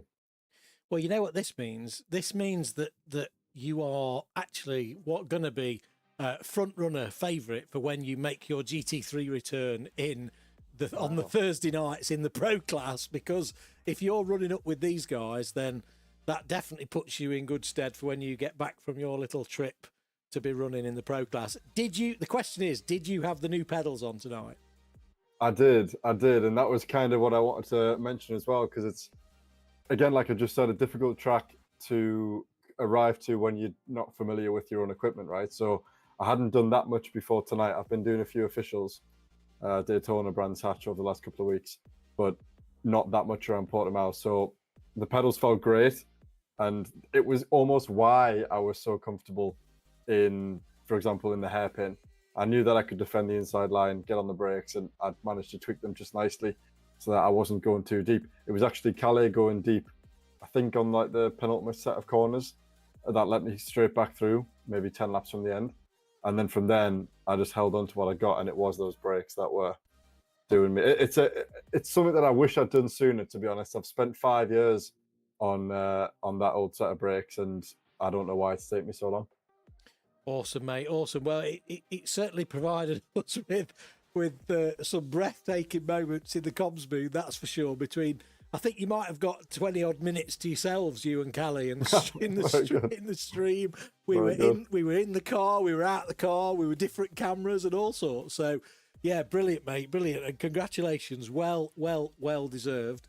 So, I guess for once it's our turn to ask you, before we let you go, is there anybody that you'd like to give a shout out to live on the broadcast? Yeah, well, I'll start first with Mr. Anton and Calais, because they made the race and it was an exciting race. The team as well. Milky Dale Williams is our engineer, so he's always useful, helping us with fuel and helping us figure out what stints we should be doing and when's the best time to come in and whatnot. So that's also very useful. Now the rest of the team, of course, Matt, Nick, and Will. And then friends and family that are watching as well. And you guys, because you've done a hell of a lot of interviews tonight. So I appreciate you getting through the majority of us, because that takes quite a long time. So yeah, looking forward to the next one. 2 more to go. And then I'll be back for round 5 of GT3. So hopefully it's not lost by that point. Let's see how far I can go. Brilliant, mate. Brilliant. Well, enjoy the rest of your evening. Thank you very much for popping in and just giving us a rundown. I don't think that would have been quite the same after how much coverage you and Callie got all the way through. So yeah, enjoy the rest of your evening, mate, and we look forward to catching you soon. Awesome, lads. Good to speak to you. See you soon. Joe Glass then, joining us for an interview. Very weird to interview Joe Glass, considering that we're normally the ones doing interviews. But I think that's where we can wrap it up, James. Good to get 6 drivers in, loads of drivers in to get their thoughts, and really good to see some happy drivers by the end of that race. Yeah, absolutely, Dara. Absolutely. Good night's racing. And even though we've managed to get through the kind of technical glitches on the stream, but, you know, that unfortunately, that's live broadcasting over the internet. So, you know, sometimes these things happen. So thank you to everybody that's kind of persevered with us. And sorry for the split in the broadcast in terms of changing the link, but these things happen. So we'll do our best to make sure that it's as recovered as can be for 3 weeks' time when we are next back on together. So if you like what you've seen tonight, apart from that stream quality, of course, at Evolution Sim Racing, then we have our GT3 Championship running on a Thursday evening. That series is currently full and sold out, but we are taking reserves who are on the waiting list. We have the European GT Championship, which you've seen tonight, and that's going to be superseded by the America's GT Challenge, which I'll tell you a little bit about in a moment. We've also come into a close on the Danny Lee Porsche Cup by GT Omega. That's broadcast live on Apex Racing TV. And then we also have a free-to-join practice league that runs every Tuesday evening and every Saturday afternoon at 4 p.m. So I mentioned briefly the America's GT Challenge. So this is a brand new championship that's going to be broadcast by Paul TX141 Walsh and Mr. Dara Thacker himself. That's going to be replacing the European GT Championship, also run on Sunday evenings. It's going to be every other Sunday all the way up to Christmas. We have 23 teams signed up so far, with 7 places remaining. So each team will be made up of 2 drivers, 1 dedicated GTE driver, so 5 GTE cars to choose from, and 1 dedicated GT3 driver. So same sort of format as the European GT Championship, but in on the America's continent circuits, which you can see here. So we've got a pre-season race kicking off on the 3rd of August at Laguna Seca, followed by 10 rounds on the American continent: Daytona, Mosport Park, VIR, Interlagos, COTA, Sebring International, Circuit Shield Villeneuve, Long Beach, Road America, and rounding out at Watkins Glen. So we've got us 4 90-minute races in that, with 6 60-minute races, and that's looking to be an absolute fantastic championship. GTE cars don't get an awful lot of coverage, so yeah, we're looking to bring that into ESR, which we're really, really excited about. I know that some of the drivers are buzzing to get behind the wheel of those GTEs, and I know it's a bit of a passion of Paul's, the GTEs, so we can expect something pretty fantastic from Paul and Dara for that series. So if you are interested, 17 places remaining. Have a look in the ESR Discord, get yourself signed up and onto that, and we'll be kicking that off when we finish on the 3rd of August. So the next round, Dara, we've got a little break now to try and get those gremlins sorted out. Spa, I'm looking forward to that one being only a 60-minute race. Who knows what it's going to bring? Yeah, it's a circuit that I think everyone's going to know very well. It's, I think a couple of them said GT3s are raced so much around this circuit. I cannot imagine that drivers won't know this one inside and out. So, yeah, definitely one that I think is going to see a lot of good pace, a lot of good battling. I'm looking forward to it. Slightly extended break as well, which means the drivers get more practice for it too.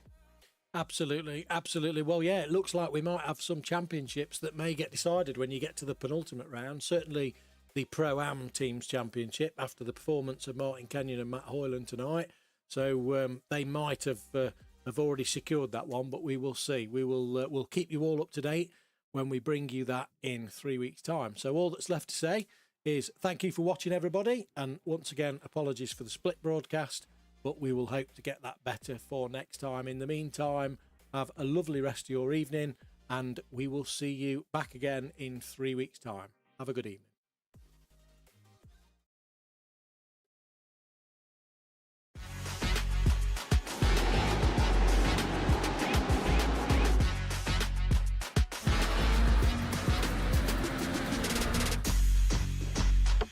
For the upcoming right-hander, brake 30 meters later and ease off the pressure.